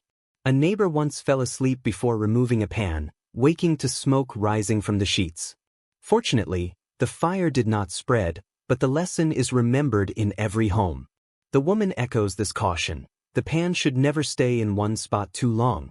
It is moved evenly and removed at least 10 minutes before sleep. Once removed, the bed retains enough warmth to soothe even the coldest bones. The family prepares for sleep. Children gather on the bed, giggling as they poke the warm blankets with their toes. Parents smile, faces glowing in the firelight. You watch the ritual of warmth become a moment of quiet happiness. Stepping back, you take in the whole room, the flickering fire, the worn tools, the carefully handled warmer, and stones resting by the hearth. The air carries the effort of shared work. These winter rituals may be small, but together they create a space where sleep becomes possible. Stepping outside again, the cold greets you sharply, yet the memory of warm metal, glowing coals, and gently heated blankets stays with you. You walk through the snow, following fading footprints, your breath forming slow clouds as the village quiets behind you. Ahead, a low stone building rises, its tall, narrow windows gleaming faintly in moonlight, a monastery at the settlement's edge. Its shape is solemn and still. Approaching the wooden door, a soft chant drifts out, low and steady. You push the door gently, the hinges groan.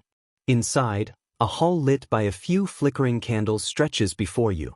The stone floor chills your boots instantly. The air smells of wax, cold stone, and lingering incense from evening prayers. A monk in a simple wool robe approaches, hands folded, expression serene, and gestures for you to follow through a narrow corridor. The temperature drops further as you walk. The stones seem to drink every trace of warmth. You rub your arms, wondering how anyone sleeps here. He leads you to the dormitory, a long room lined with tightly spaced wooden beds, each fitted with thin straw mattresses. Wool blankets are modest, patched, and worn. Small, unshuttered windows let faint moonlight across the floor. A cold breeze flows along the corridor, slipping beneath your clothing. The monk explains that members of the order sleep in the same space, not just for spiritual unity but to share warmth.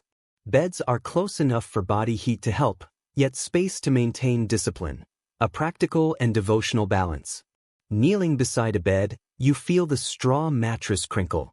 It is colder than any straw bed you've known. The coarse, thin blanket allows cold air to seep through. These monks prioritize humility over comfort, embracing the cold as part of their spiritual path. The monk explains they wake several times during the night to pray. Fire is rarely allowed in the dormitory because warmth can encourage drowsiness, which interferes with their strict schedule. Enduring physical hardship strengthens spiritual focus. Cold nights, thin clothing, and simple beds remind them to detach from earthly pleasures. This discomfort is not arbitrary, it is devotion made physical. A younger monk passes, carrying a small clay cup of water, its surface shivering in the cold. The older monk notes that on many nights the water partially freezes before dawn. You imagine waking for prayer, dipping your fingers into icy water, and feeling the cold as a discipline for both body and spirit. You return to a bed that barely offers warmth. The discipline required feels immense. Walking further along the dormitory, the room is silent except for the faint creaks of wood responding to the cold. The air is still, almost vibrating with quiet. You touch a wall and notice frost forming in tiny crystals along the stone, sparkling like a delicate veil of indoor stars. A monk approaches, carrying a lantern. Its dim glow softens the edges of the room. He explains that their wool robes also serve as sleepwear. Monks rarely change before bed, wearing the same robes they use during the day. You touch the fabric. It is heavy and rough, scented with smoke and earth, lacking the softness of wealthier homes, yet sturdy and built for endurance. He shares a piece of monastery lore. In the harshest winters, monks sometimes slept with their hands tucked into sleeves and their feet wrapped in scraps of cloth from old habits or prayer cloths. He chuckles softly, admitting it wasn't elegant, but it prevented frostbite on the coldest nights. A bell chimes in a distant room. The monk explains it marks a brief midnight prayer. He leads you down another corridor, where the cold bites harder. The floors are uneven, the walls narrow. You enter a small chamber where monks kneel on the stone floor, heads bowed, their breaths fogging the air. Their chant fills the chamber like a soft tide. Despite the cold, there is warmth in their voices. When the prayer ends, they stand, bow slightly, and return silently to the dormitory. One monk lingers and speaks softly. He explains a point scholars often debate. Some monasteries used heated rooms during extreme weather, while others insisted on cold as a spiritual test. Each order shaped rules according to belief, tradition, and climate. His order believes winter refines patience and strengthens resolve. He guides you to a small wooden chest containing bundles of herbs, mostly thyme and mint. Monks burn these herbs to freshen the dormitory and ease breathing at night. The scent is subtle, never overwhelming, supporting focus rather than distracting it. Near the hearth in the adjoining common room, a few stone bricks are arranged sparingly. Unlike cottages you visited, the hearth is used only during meals or gatherings. At night, the embers are swept away, leaving the dormitory cold and quiet. The discipline required is humbling. Sleeping here demands strong will. A younger monk shows a small trick to preserve warmth on brutal nights. A tightly sealed clay jug filled with warm water placed under the straw mattress. The heat radiates gently, a modest but meaningful comfort when fire and warming tools are forbidden.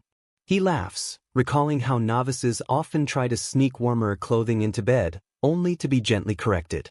Rules are rules. Enduring the cold is part of the journey. Returning to the main dormitory, the monks lie under their wool blankets again, breathing slowly, fitting into a rhythm that carries them through the night. Their faces are peaceful, not from warmth, but from fully embracing their routines. You stand quietly near the doorway, letting the cold settle into your bones. The austerity is humbling. No curtains, no warming pans, no feather beds, just faith, discipline, and shared endurance. Stepping outside, the cold hits sharply, almost violently. Yet you understand, warmth in winter isn't only heat. Some comes from purpose, structure, and belief. You breathe deeply and leave the monastery, ready to explore how travelers survived the long winter roads beyond the village. The snow crunches beneath your boots, each step echoing in the stillness. Ahead, the land opens to darker stretches where no lanterns shine. A weak moon casts faint light over frozen ridges. You imagine travelers crossing these paths in harsher winters, wrapped in thin cloaks, praying for shelter. After a short walk, you spot a dim lantern swinging beside a low wooden building, an inn, wider than a cottage but without decorative touches. Smoke rises lazily from the chimney, softening into the sky. Approaching, you hear muffled laughter, the scrape of a bench, the clink of a mug. Inside, warm air greets you, carrying the scent of ale, roasted oats, and damp wool drying by. The hearth. Travelers huddle at a long table, cloaks steaming as they thaw. Cheeks are red, boots drip melted snow, hands tremble. A few glance up with tired but friendly nods. The innkeeper approaches, wiping hands on a worn apron, gesturing toward the fire. You stretch your hands to the hearth, flames curling with slow confidence. He sets a clay mug of hot ginger ale beside you. You lift it to your lips, letting the warmth fill your chest and revive strength you didn't realize you'd lost. The innkeeper explains that travelers often arrive half-frozen during severe winters, some alone, some with animals, some in groups, drawn by faint light through the snow. In a far corner, a wanderer lies wrapped in a thick cloak, limbs curled tightly, face half hidden beneath frayed fabric. Beside him, a small clay pot holds warm embers under a perforated lid. He uses it as a portable hearth, cradling it to his chest or placing it by his feet while sleeping. The innkeeper explains that these fire pots are essential companions on winter roads. They glow for hours, providing enough warmth to prevent frost from settling into bones. Curious, you kneel beside a traveler's fire pot, placing your hand near the small holes in its lid, feeling the gentle heat escape. The traveler shifts, lifts his cloak slightly, and smiles faintly. He tells you he bought the pot from a merchant who claimed it could last 3 winters if cared for properly. Whether that is true or not, he values it greatly. It kept him alive last night when he slept in a half-collapsed barn far from here. He describes how roadside barns and abandoned sheds often serve as temporary shelters. Travelers choose them not for comfort, but for protection against the wind. Sometimes they share these spaces with animals, sometimes with strangers. A single roof can mean the difference between waking up stiff but alive or not waking at all. You move across the room and sit near a younger pair of travelers. They wear thick wool cloaks and snow-crusted leather boots. The girl leans forward, warming her hands, while the boy sits upright, letting his back absorb the fire's heat. They explain they've spent 2 nights on the road after visiting family in another village. Last night, they sheltered in a ferry shed by the river. The ferrymen had long since retired for winter, but the shed was unlocked, and inside, they found bundles of straw. They piled the straw into a makeshift bed and layered their cloaks on top. The girl laughs softly, recalling how the wind rattled the shed walls until midnight. She says she pretended the noise came from spirits knocking, but in truth, she was grateful for any wooden barrier between them and the night. You notice the relief in her eyes now as she sits near the inn's warm hearth. The boy adds that travelers share everything in winter, not just out of kindness, but out of necessity: food, blankets, firepots, and information about shelters ahead. On frozen roads, he says, kindness is as important as skill. Cold levels everyone, and strangers must trust one another to survive. The innkeeper returns with a tray of bread and cheese, offering you a portion. He notes that winter inns never refuse a traveler. Even when beds are full, there's always room near the fire. When storms trap wanderers for days, the common room becomes a temporary community of exhausted people, keeping one another awake and warm with stories and shared meals. He leads you to a narrow doorway, revealing the sleeping quarter. Travelers rest on raised wooden platforms lined with straw, wrapped in blankets provided by the inn. Some snore softly, others curl up silently, seeking warmth like cats. You notice most travelers sleep fully clothed, cloaks still wrapped around their bodies, boots nearby for quick use. The innkeeper explains that winter travelers rarely undress at night. They need to preserve warmth and be ready to react if a roof collapses or snow blocks the door. He shows a stack of extra blankets in a chest. Coarse wool, rarely washed, yet dependable. He lifts one over a sleeping man's shoulders with a gentle care, a gesture repeated countless times over many winters. A young boy working at the inn brings a bucket of warm water, placing it near the platforms. He explains it's for travelers to warm hands or faces during cold spells. The bucket must stay inside. Left near the door, it would freeze within the hour. Returning to the main hall, a gust shakes the shutters. The innkeeper frowns, checks the latch, and mutters that winter winds sometimes loosen hinges. He will nail them tighter in the morning, a routine repeated year after year. He shares traditional wisdom passed between innkeepers: always bank the fire before dawn, keep a pot of warm ale on the hearth, store extra straw for unexpected guests, and never let a traveler wander alone under dark, frost-filled skies. He adds a quiet reflection often told in winter tales. Travelers bring stories from faraway places. In winter, these stories become part of the warmth. People listen not just for entertainment, but for guidance, warnings, and hope. You think of the earlier traveler and his small fire pot, glowing gently like a signal of survival. As the night deepens, more travelers gather around the hearth. Some lean on benches, some sit on the floor, others close their eyes, listening to the crackling fire. The room is thick with shared fatigue and mutual safety. You step outside for a breath of cold air. The inn's lantern sways in the wind, snow drifts softly at your feet. The world outside remains dangerous, but knowing people find shelter, whether in barns, fairy sheds, inns, or beside warm animals, shows human resilience. You take a deep breath and continue walking, curious to see how wealthier households prepare for winter nights beyond the reach of common travelers. You leave the inn behind, stepping into the cold that folds around you like a stiff cloak. Your breath rises in pale spirals as you approach the manor grounds glimpsed from afar. Larger than cottages, quieter than the inn, steadier than the monastery, this noble household sleeps differently, and you are eager to see how wealth changes the rhythm of a winter night.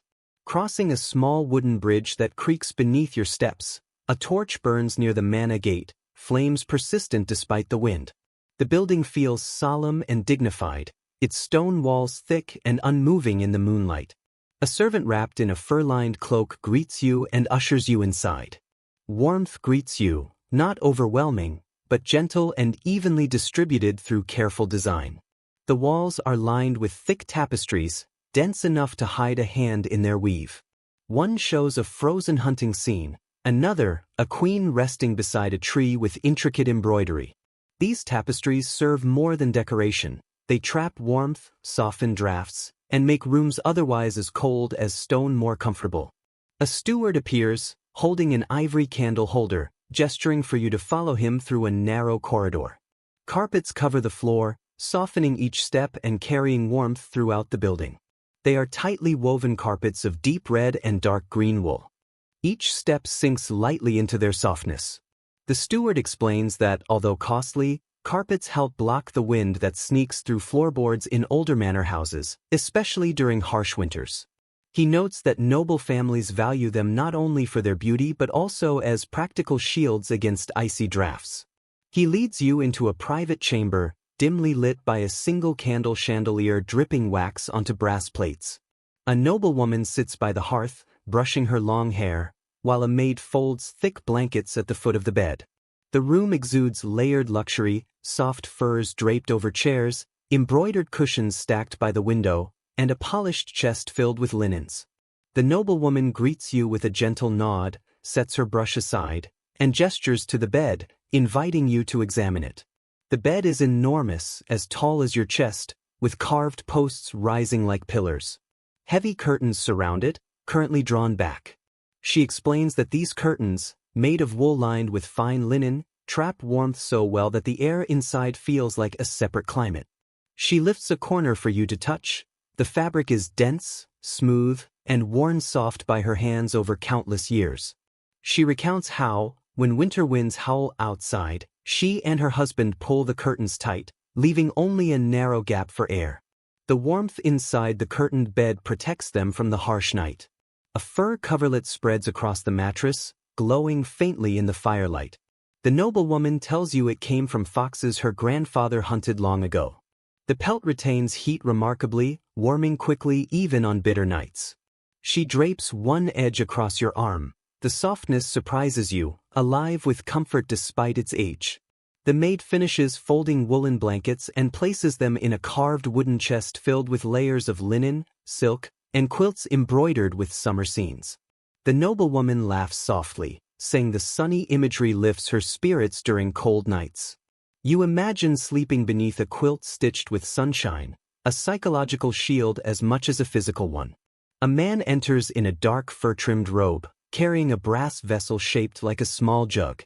He unscrews it, revealing heated stones glowing faintly. The noblewoman explains they place these stones beneath the bed on the coldest nights, letting warmth rise through the mattress. She invites you to touch the brass, which radiates gentle heat. He places it under the bed and sits near the hearth, where thick oak logs burn slowly. He explains that noble estates carefully plan for winter, storing the best logs under cover. Heat is a matter of preparation, even for the wealthy. He notes that household accounts often describe tapestries, carpets, fur-lined furnishings, and thick bedding not as status symbols, but as essential tools for comfort and survival. Even so, cold still finds its way through cracks in stone walls and window frames. The noblewoman pours a warm drink spiced with cloves and cinnamon from a clay pot.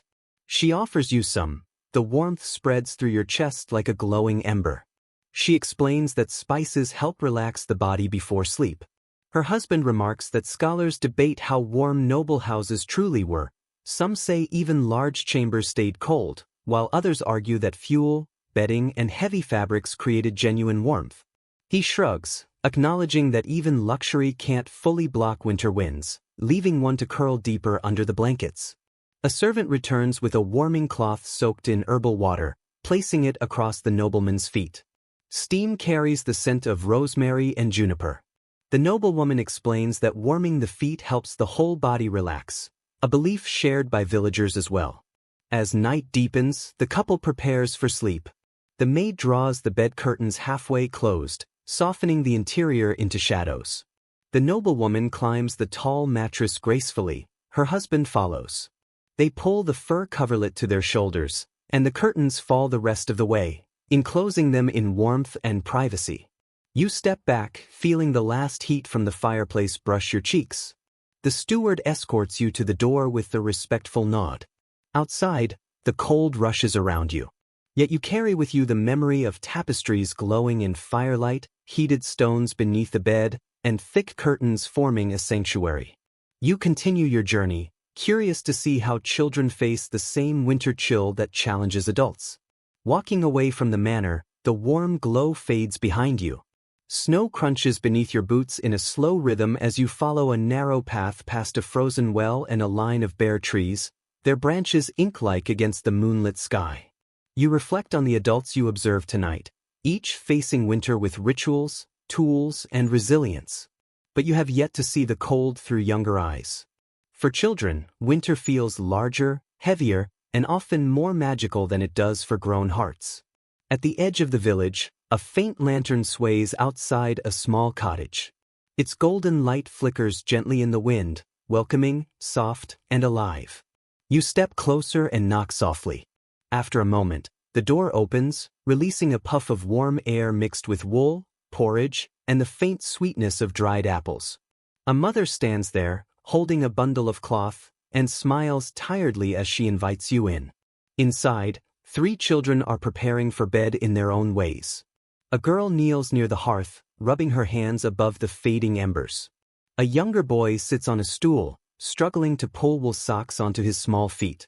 The smallest child, a toddler with messy curls, waddles around clutching a blanket that drags behind him. Their father sits at the table, quietly sharpening a small knife, not for work at this hour, but to keep his hands busy. He looks up, nods kindly, and gestures for you to sit near the hearth. The hard-packed earth beneath the rushes feels cold, even through your layers. The girl at the hearth glances back at you and says she's checking their little fire guardian. You follow her gaze to a small clay figure by the hearthstones. Its round shape resembles a squatting animal, smoothed by years of handling. She explains that her grandmother said the figure protects the fire while the family sleeps. Whether meant to comfort or distract from the cold, it clearly matters to her. The father chuckles, calling the figurine a keepsake from his own childhood, but he doesn't correct the story. In winter, comfort often matters more than accuracy. The mother sits on a stool and unwraps the bundle in her arms. Inside is a small wool nightcap, neatly lined with linen. She gently places it on the toddler's head and ties it under his chin. He beams and toddles toward the bed, dragging his blanket behind him. The older children begin arranging their sleeping space. The bed is a cluster of smaller mattresses pushed together so they can share warmth. Their bodies instinctively gravitate toward one another, seeking heat as they have since their earliest winters. The mother lifts a heavy wool blanket from a wall peg. Its surface is worn and patched, but it still retains warmth. She drapes it carefully over the children.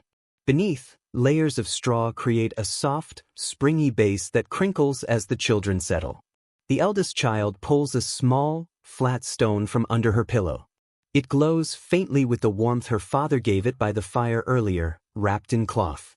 She presses it into her brother's hands, letting him hold it for the night. He hugs it proudly.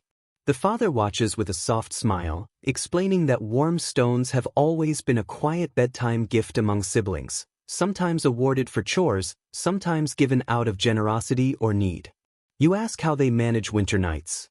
The eldest daughter answers first. They stay warm by pretending to be foxes curled in their den. She demonstrates, tucking her legs tightly to her chest. Her brother stretches dramatically, declaring himself a hibernating bear. She rolls her eyes and pulls the blanket tighter. The toddler struggles to climb onto the bed, so his mother lifts him and places him between his siblings.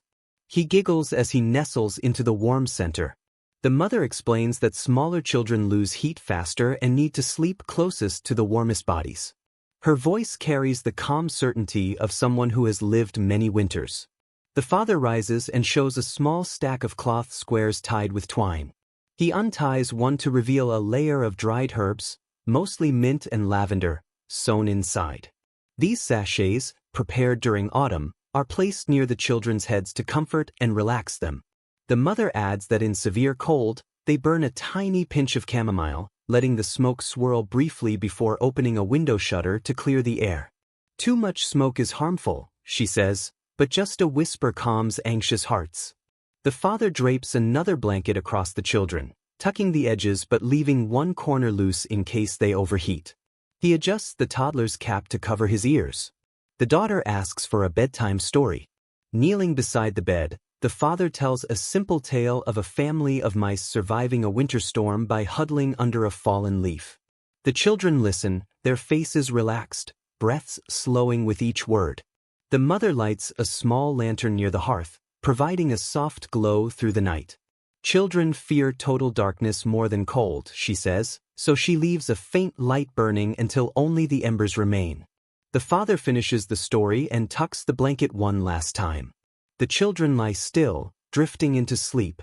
The toddler clutches his sister's sleeve. The older brother murmurs a sleepy farewell to the warm stone. The parents sit quietly, watching with tender fatigue. You feel a warmth not from fire, stone, or wool, but from their presence. When you step outside, the cold bites sharply, but inside, you carry the memory of a family clustered together, breaths rising and falling under blankets and straw, ready to face the world warmed by care and closeness. Nights unfold in ways as mysterious as the snow-covered sky above. You continue along the narrow path, the snow compressed beneath your boots, crunching like brittle paper. The cold sinks deeper into the night, as if the darkness itself grows heavier with frost. You pull your coat tighter and head toward a small cottage, where a faint herbal scent drifts from the chimney. The aroma is sharp yet soothing, carrying hints of sage, mint, and a subtle bitterness you cannot place. As you approach, you realize this is the home of someone who tends to winter ailments. A healer, a person who understands warmth not just from fire or blankets, but from the workings of the human body. When you knock gently, an elderly woman opens the door. Her eyes shine with life, and her layered shawl seems older than the cottage itself. With a calm gesture, she invites you inside. The air is cool but welcoming. Dried herbs hang from the rafters, and clay jars line wooden shelves. A low table near the hearth holds pestles, dried roots, and folded cloths. She studies you for a moment, then smiles knowingly, as if she already understands why you are here. She motions toward a stool by the fire. As you sit, warmth slowly eases the cold from your fingers. Speaking softly, she explains how winter affects the body in ways many overlook. Sleep can become difficult, breathing sharper, blood thicker from the cold. She retrieves a small clay pot containing crushed herbs and coiled bark. Lifting a pinch to your nose, the scent clears your sinuses in an instant. She tells you that medieval healers believed the cold disturbed the body's balance, causing sluggishness, melancholy, or restlessness at night. To counter this, they relied on warming herbs, stimulating drinks, and practices meant to restore equilibrium. Some remedies came from experience, others from worn manuscripts passed from healer to healer. She brings a small cloth pouch and hands it to you. Inside are pieces of dried ginger. She explains that ginger warms the stomach and improves sleep, especially after long days in freezing fields. From a pot simmering on the hearth, she pours a warm ginger drink into a cup. The heat spreads through your chest like a slow-burning coal. A boy enters, shivering and red-faced. The healer guides him near the fire while his mother explains that he has been coughing all night. She listens carefully, places her hand near his forehead, and nods. Gathering thyme and mint, she crushes the herbs and adds them to a steaming bowl of water. As he breathes in the fragrant steam, his shoulders relax and his breath steadies. The cough softens to a faint rattle, and his mother exhales in relief. Turning back to you, the healer notes that warm air and steady breathing are vital for surviving winter nights. Medieval texts warned that cold air weakened the spirit and clouded the mind, leading to troubled sleep and unsettling dreams.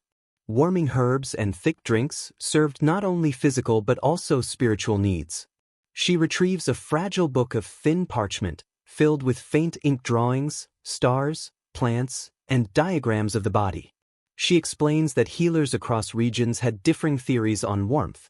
Some believed it came from the heart, others from the stomach. Households adapted these theories in various ways: herbs to warm breath, heated cloths on the stomach, or dietary changes during frost. She closes the book and offers a clay bowl with a mixture of crushed berries and honey. A tiny dab on your tongue tastes both sweet and medicinal.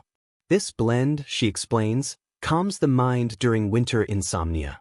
Families sometimes add warm milk to create a thick, soothing bedtime drink. Beside the hearth, a clay vessel holds hot sand. She presses her hands into it, noting that sand retains warmth longer than stones or water. Wrapped in cloth and placed near children's feet, it helps them fall asleep faster. Several bundles, faintly scented with sage, are ready for families to collect the next morning. The healer shares a piece of winter wisdom passed down by her mother. A warm stomach invites peaceful dreams, while a cold one leads to restless ones. Though not scientific, resonates with the body's natural search for comfort during the night. The boy yawns, no longer coughing. His mother thanks the healer, wraps him in a thick cloak, and leaves quietly. Watching them go, the healer returns to you and explains that winter transforms healers into guardians of both body and spirit. She laughs softly, admitting she often sleeps little on the coldest nights because someone always needs a warm drink or a herb-soaked cloth. She adds a note on a debate among healers. Some argue that medieval winter remedies stemmed mostly from observation and instinct, while others believe classical theories on balancing bodily humors influenced them heavily. Whatever the truth, she says, the key is that people survived, families thrived, and winter passed each year. Before you leave, she hands you a small cloth pouch containing rosemary and dried apple peel. She advises holding it to your chest before sleep, a scent that recalls summer even in the depth of winter. You smile, pocket the pouch, and stand. Stepping outside, the cold wraps around you again, but now it carries a faint promise of warmth from the herbs inside your coat. You breathe deeply, letting the sense of comfort linger. You step into the night, following the path ahead, ready to see how the long winter darkness shapes dreams and fears in the quiet medieval mind. Leaving the healer's cottage, you hold the small rosemary pouch in your palm, its scent lingering like a soft memory of summer. The cold hits immediately, brushing your cheeks sharply. You exhale slowly, watching your breath rise in thin, ghostly ribbons. The village is almost silent now. Chimneys no longer release steady smoke. Fires have been banked. Windows darken. Only the moon and the icy air accompany you as you follow a narrow path winding behind a row of cottages. Soon, the houses thin, opening onto a small meadow. Snow blankets the ground, turning everything into a pale, silent sea. The distant treeline cuts a jagged silhouette against the sky. Standing in the open, a strange sense of being watched settles over you. A stillness that invites thoughts usually ignored during daylight. Winter nights sharpen the imagination. Without lanterns or streetlights, the darkness itself becomes a presence. You follow the path back toward the cottages and approach one with a faint, pulsing glow inside. Stepping in, you expect warmth, but the air is cold.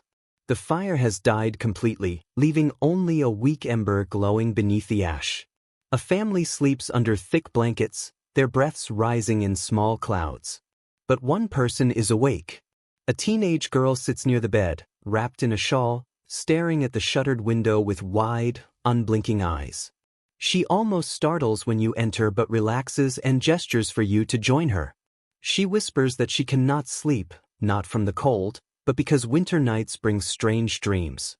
Hugging her knees, she explains that dreams feel heavier, slower, and more vivid in winter, as if frost touches the mind the same way it touches the earth. You sit beside her as she shares a recent dream, walking through snow, hearing footsteps behind her though no one was there, and hearing distant voices calling her name through thick mist. These dreams frighten her, yet appear every winter. Her grandmother once called them the winter wanderings of the mind. Leaning closer, she says that in this village, people believe winter dreams come from darkness slipping through the cracks at night. When fires die and cold grows bold, dreams enter rooms like quiet visitors. She points to the shutter, where frost curls in delicate, branching patterns. Villagers say frost carries quiet stories, shaping what the mind sees in sleep. Her mother stirs and mutters, and the girl notes that sleep-talking becomes more common during brutally cold nights. She watches her family closely, taking these moments seriously. The father, on the far side of the bed, frowns in a deep dream. She explains he dreams of wolves each winter, not frightening ones, but silent figures in the snow, staring as if delivering a message.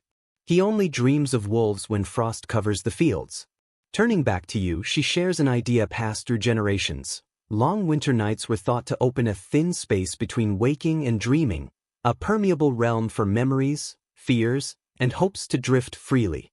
Modern minds call it imagination, medieval minds called it winter vision. She rises and leads you to the corner of the room, lifting a small wooden box from a shelf. Inside are pebbles, dried herbs, feathers, shells, and a tiny carved wooden bird. She explains each: pebbles for grounding, herbs for calming, shells for listening inwardly, feathers for lifting fear. Whether symbolic or practical, they serve like blankets or warm drinks, guiding the mind through icy hours. The wooden bird, carved by her great-grandmother, is meant to guard dreams, not by banishing nightmares, but by drawing gentle dreams of spring fields and warm breezes. She presses it to her chest, inhales, and places it beside her pillow. A piece of parchment inside the box holds faint handwriting with winter dream interpretations. Wandering through snow symbolizes feeling unprepared for the future. Hearing voices represents seeking companionship in long loneliness. These insights combine tradition, imagination, and genuine emotional understanding. She notes that many rural communities believed winter sharpened dreams, not from spirits, but because darkness allowed longer sleep and freer wandering of the mind. Her grandmother believed dreams were what the mind did when tired of cold and silence. You find the idea poetic. A faint noise outside makes her freeze. A branch snaps under frost. Then she laughs softly at herself. Winter has made her jumpy. She lifts a thick wool blanket, inviting you to feel the chill left by the dead fire. Beneath it, the air is heavy and cold. She whispers that the moments just before dawn are when dreams turn darkest, the hour her grandmother called when winter tests the spirit. Curling under the blanket, she murmurs a few calming phrases, simple words meant to steady the mind, not magical charms. She pats the pillow beside her, where the wooden bird rests. You sit quietly as the room fills with the soft creaking of timbers adjusting to cold. Her eyes droop, breaths slow and even. Winter-scented air fills the room. You sense her drifting back into dreams, hopefully gentler this time. Before leaving, you pause to take in the frost patterns on the shutter one last time. Moonlight glints off them, highlighting their branching, vein-like shapes, almost as if they are alive. It's easy to see why people in the past imagined frost telling stories. Stepping outside, the cold hits immediately. The sky carries a faint glow of pre-dawn light. You close your eyes for a moment, drawing in the stillness and preparing to listen to the subtle winter sounds that cradle the village until morning. You stand still, letting the chill trace a line down your spine. The village seems half asleep, half attentive. Winter has its own soundscape, thin, brittle, echoing.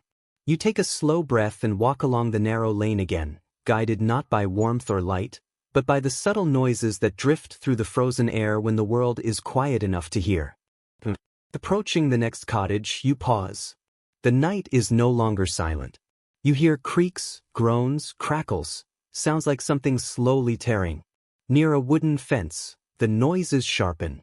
The fence itself seems to complain as frost tightens the wood, shrinking it and forcing it to release long, tired moans. Touching the wood, you feel it rigid, as if every drop of moisture has turned to glass. Continuing your walk, you listen more closely. Winter brings out details often missed. Your boots crunch rhythmically, each step louder in the thin, cold air, almost metallic. You tilt your head and wait. A soft tapping comes from a nearby roof, icicles breaking free and striking the ground with delicate clinks. A door opens quietly in the cottage ahead. An old man steps out, wrapped in a cloak, holding a small stick to test the snow. He notices you and waves you closer. His breath forms visible plumes in the cold. He explains he enjoys listening to the village before dawn. Sounds reveal things that sight cannot. You follow him to the side of his house, where he points to the wooden beams supporting the roof. They creak steadily, expanding and contracting in the cold. Placing your hand on the wood, you feel faint vibrations as though the house itself is alive, adjusting to survive the night. He tells you villagers can distinguish normal winter creaks from dangerous ones. The latter sound sharp, almost like a cough, warning that ice has slipped or a beam has cracked. His father taught him to wake instantly upon hearing it. He laughs softly. Children say the beams have personalities, he says. One child insists the left beam complains louder than the right. Another claims the roof groans only when lonely. These small stories bring warmth to long nights. He guides you behind the cottage, where the path narrows. A rhythmic scraping greets you. At first, it's unclear, then you recognize it, the huddled goats in the shed shifting in their sleep, dragging hooves through straw. Their breath fogs the slats in the wall. The old man explains villagers listen for this to know their animals are safe. If the goats fall silent too long, someone wakes to check on them. A gust of wind suddenly snakes between cottages, carrying a lonely, whistling tone. The old man closes his eyes, listening. He says winter winds always bring stories, some warnings of storms, others foreshadowing strange weather. He claims he can tell the difference by the pitch, though he admits it may be imagination after many winters. Walking back to the main lane, a crow calls somewhere overhead, sharp, hollow, echoing strangely in the cold. Animals behave differently on winter nights, he notes. Crows call less. Owls grow quieter. Dogs bark at shadows. Horses stamp to feel warmth in their legs. He invites you into his cottage, where his wife sits near a dim hearth. She holds her hands over the weak light, listening. She says she has always heard more in winter than summer. The season amplifies sound, stripping away background noise until even faint whispers are clear. A deep, resonant crack reaches your ears outside. The couple pauses. You watch the window as the old man listens carefully. He relaxes. It's just the river freezing further, ice thickening and splitting, sending echoes across the village like muted thunder. You imagine the dark river winding beyond the cottages, slowly solidifying, calling through the night. The woman smiles and points out another sound to notice: frost cracking on thatched roofs at dawn. It begins faintly, a soft pinprick here and there, eventually growing into a chorus as sunlight brushes the edges. She calls it winter's morning applause. You imagine waking to it, uncertain whether to feel comforted or unsettled. She asks you to step near the window. The frost patterns tremble slightly with small vibrations passing through the wall. She explains that frost itself can make noise, sudden expansion of crystals creating faint pops that blend into the air. Her husband gestures toward a low shelf behind the hearth, where a wooden bowl holds dried beans. On certain winter nights, the beans pop slightly, not from heat but from dry air pulling at their shells. He recalls a visiting cousin startled by the sound, thinking spirits had entered the cottage. You laugh softly. A faint scratching above draws your attention. The man explains it's likely a dormouse or winter bird in the rafters. In winter, all creatures seek warmth, moving closer to human dwellings. The sound is gentle, barely noticeable unless the house is silent. Tonight, it resembles a tiny heartbeat above you. Finally, the couple shares one more winter belief. Some villagers think night sounds carry messages. A distant branch cracking may warn of a storm. Animals falling silent could signal something else entirely. I preserved all the imagery, observations, and storytelling while simplifying language and removing repetitive phrasing. Approaching danger. The faint hum of wind beneath a door can hint at a change in weather by morning.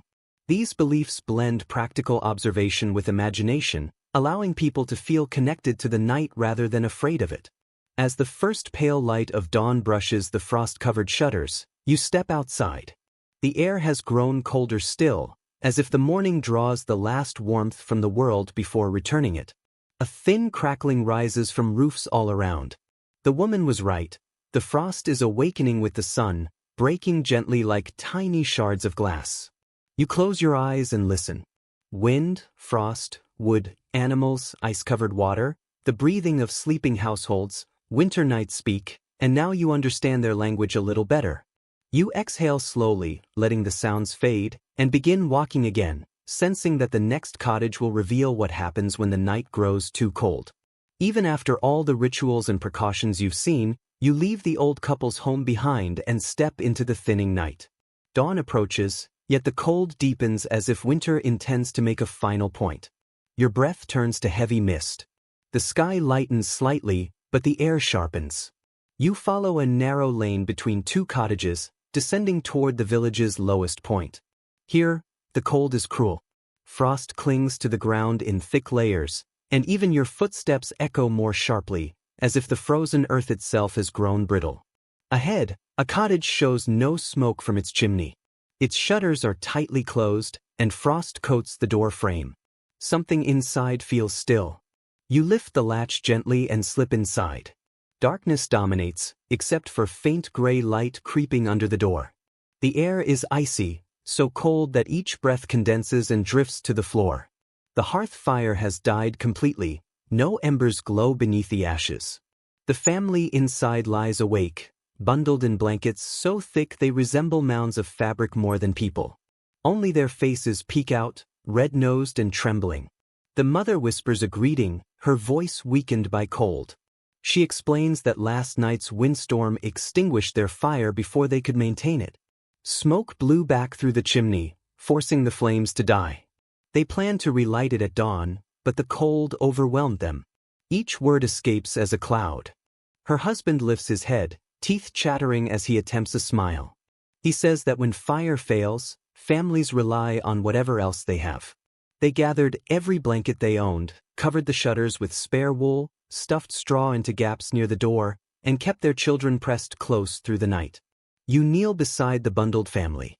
Their body heat radiates faintly, but the air steals it quickly. The youngest child peeks from under a blanket, cheeks pale, lips tinged blue, clutching a small wool glove like a talisman. His sister rubs her hands together under the covers to keep her fingers from stiffening. The mother shifts and reveals a clay jar wrapped tightly in cloth. Inside, warm coals glow faintly, no brighter than fireflies. Surprised, you raise your eyebrows. She explains that her husband preserved a few embers in the jar, protected with a metal lid and layers of cloth. Not enough to heat the room, but enough to relight the fire once their bodies can withstand the cold. This small ember jar becomes their final defense against a night that nearly claimed their strength. The father admits he almost dropped it when his hands numbed, laughing weakly at the fear of losing a handful of coals. The mother pulls the blankets closer and shares a detail whispered among villagers during harsh winters. When fire dies, the cold feels alive, moving through the house, seeking weaknesses. She describes it creeping beneath blankets, settling on the chest, testing the body's endurance. A wave of stillness fills the room, even the walls creaking softens under frost's weight. The father remarks that nights like this make people reconsider every habit, where they place beds, how they gather herbs, how they store heated stones. One mistake, one forgotten ember, one broken shutter, and the cold takes control. He gestures to a wooden stool beside the bed, revealing a flat stone wrapped in cloth. Once heated by the fire, it had comforted their youngest child. Now cold, it is returned to its place with a sigh. The mother confesses quietly that when the fire dies completely, fear spreads faster than frost. Fear that the night will never end. Fear for the children. Fear that frost will settle on their blankets or their breathing will shallow. Dawn seems impossibly distant. You glance at the frost-coated window. Thick white lines form across the wood, almost like veins. The father points to a dark patch near the wall's base, where cold air still seeps in. He had stuffed it with straw hours ago, but the wind forced it loose. His voice cracks as he speaks, exhaustion evident. The older child murmurs from beneath the blankets that she kept their puppy tucked close for warmth, but it wriggled free and hid under the table. You find the tiny, shivering shape and return it to her, where she holds it close under the blanket. The mother nods, explaining that animals often panic when the fire dies. They sense the sudden drop in temperature. She reaches for a small wooden box beside her bed, containing dried herbs. Crushing a few between her fingers, she inhales deeply. The herbs do not warm the body, but they calm the mind, helping her focus. The children are kept reassured, though focus becomes crucial as numbness creeps quickly through limbs. The father suddenly mentions something that scholars studying village life sometimes debate. Did most families keep backup embers for nights like this? Some argue that households always kept a jar of coals ready. Others claim only certain families followed this habit, leaving many vulnerable in storms.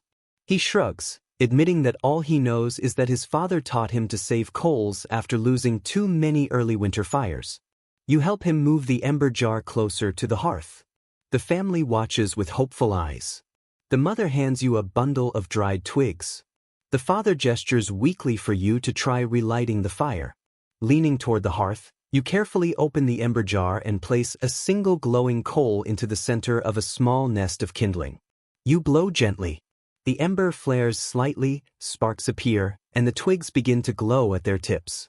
A small flame rises, trembling like a newborn, uncertain of its strength. The children gasp quietly. The flame strengthens. You add another twig, then another. Soon, a tiny fire flickers in the hearth, pushing back the cold one breath at a time. Warm light spreads across the family's faces. Shoulders relax, eyes widen in relief. The puppy wriggles beneath the blanket. You add a thicker stick, and the flame grows brighter, stronger. The father bows his head, exhaling as if releasing a weight carried for hours. The mother whispers a quiet thank you. The older child rests her head on her brother's shoulder. The fire crackles, warmth gathering slowly like fog dissipating.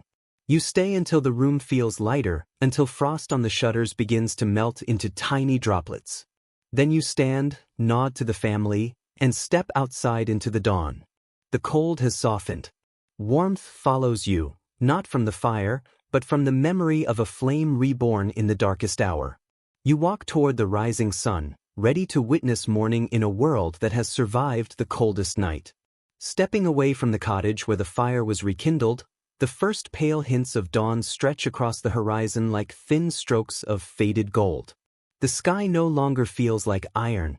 It softens at the edges, brushing light against frozen fields. The air still stings, but carries a gentler tone. You inhale, tasting the softer breeze. Surviving a medieval winter night always carries a quiet triumph, even if unspoken. You walk slowly through the village as morning stirs. Frost cracks softly beneath your boots, but the harsh bite of darkness has faded. Smoke rises from a few chimneys as fires are coaxed back to life. You hear muffled voices, blankets being folded, spoons clattering against wooden bowls. Winter routines resume, steady, familiar. You pause beside a cottage where a woman steps outside, rubbing her arms briskly. Her breath fogs the air as she yawns. She says that every dawn after a brutal night feels like opening a book you feared might never be read again. She laughs softly and disappears back inside to wake her children. Continuing, you reach a narrow footpath leading to a small pasture. A handful of cows cluster near the fence, their breaths rising in slow puffs. A stable boy approaches with a bucket in each hand, steps heavy from exhaustion. He says he spent half the night keeping watch over a newborn calf. It survived the cold, he says, only because he kept it pressed against its mother's warmth. He beams with pride. Animals, like people, greet dawn as survivors. You move on to a cottage with a shutter slightly ajar. Inside, an elderly couple sits near a newly lit fire. They wrap their hands around warm cups, fingers trembling with age and morning chill. Steam rises from their drinks. They lean close, sharing the same small pocket of heat. The old man glances at you, nodding with the satisfaction of someone who has endured many winters and knows the quiet power of dawn. Across the lane, a child opens a door, dragging a wool blanket behind him like a cape. Cheeks pink from sleep, he squints at the cold light. His mother calls him back before the frost bites. As he turns, he waves shyly.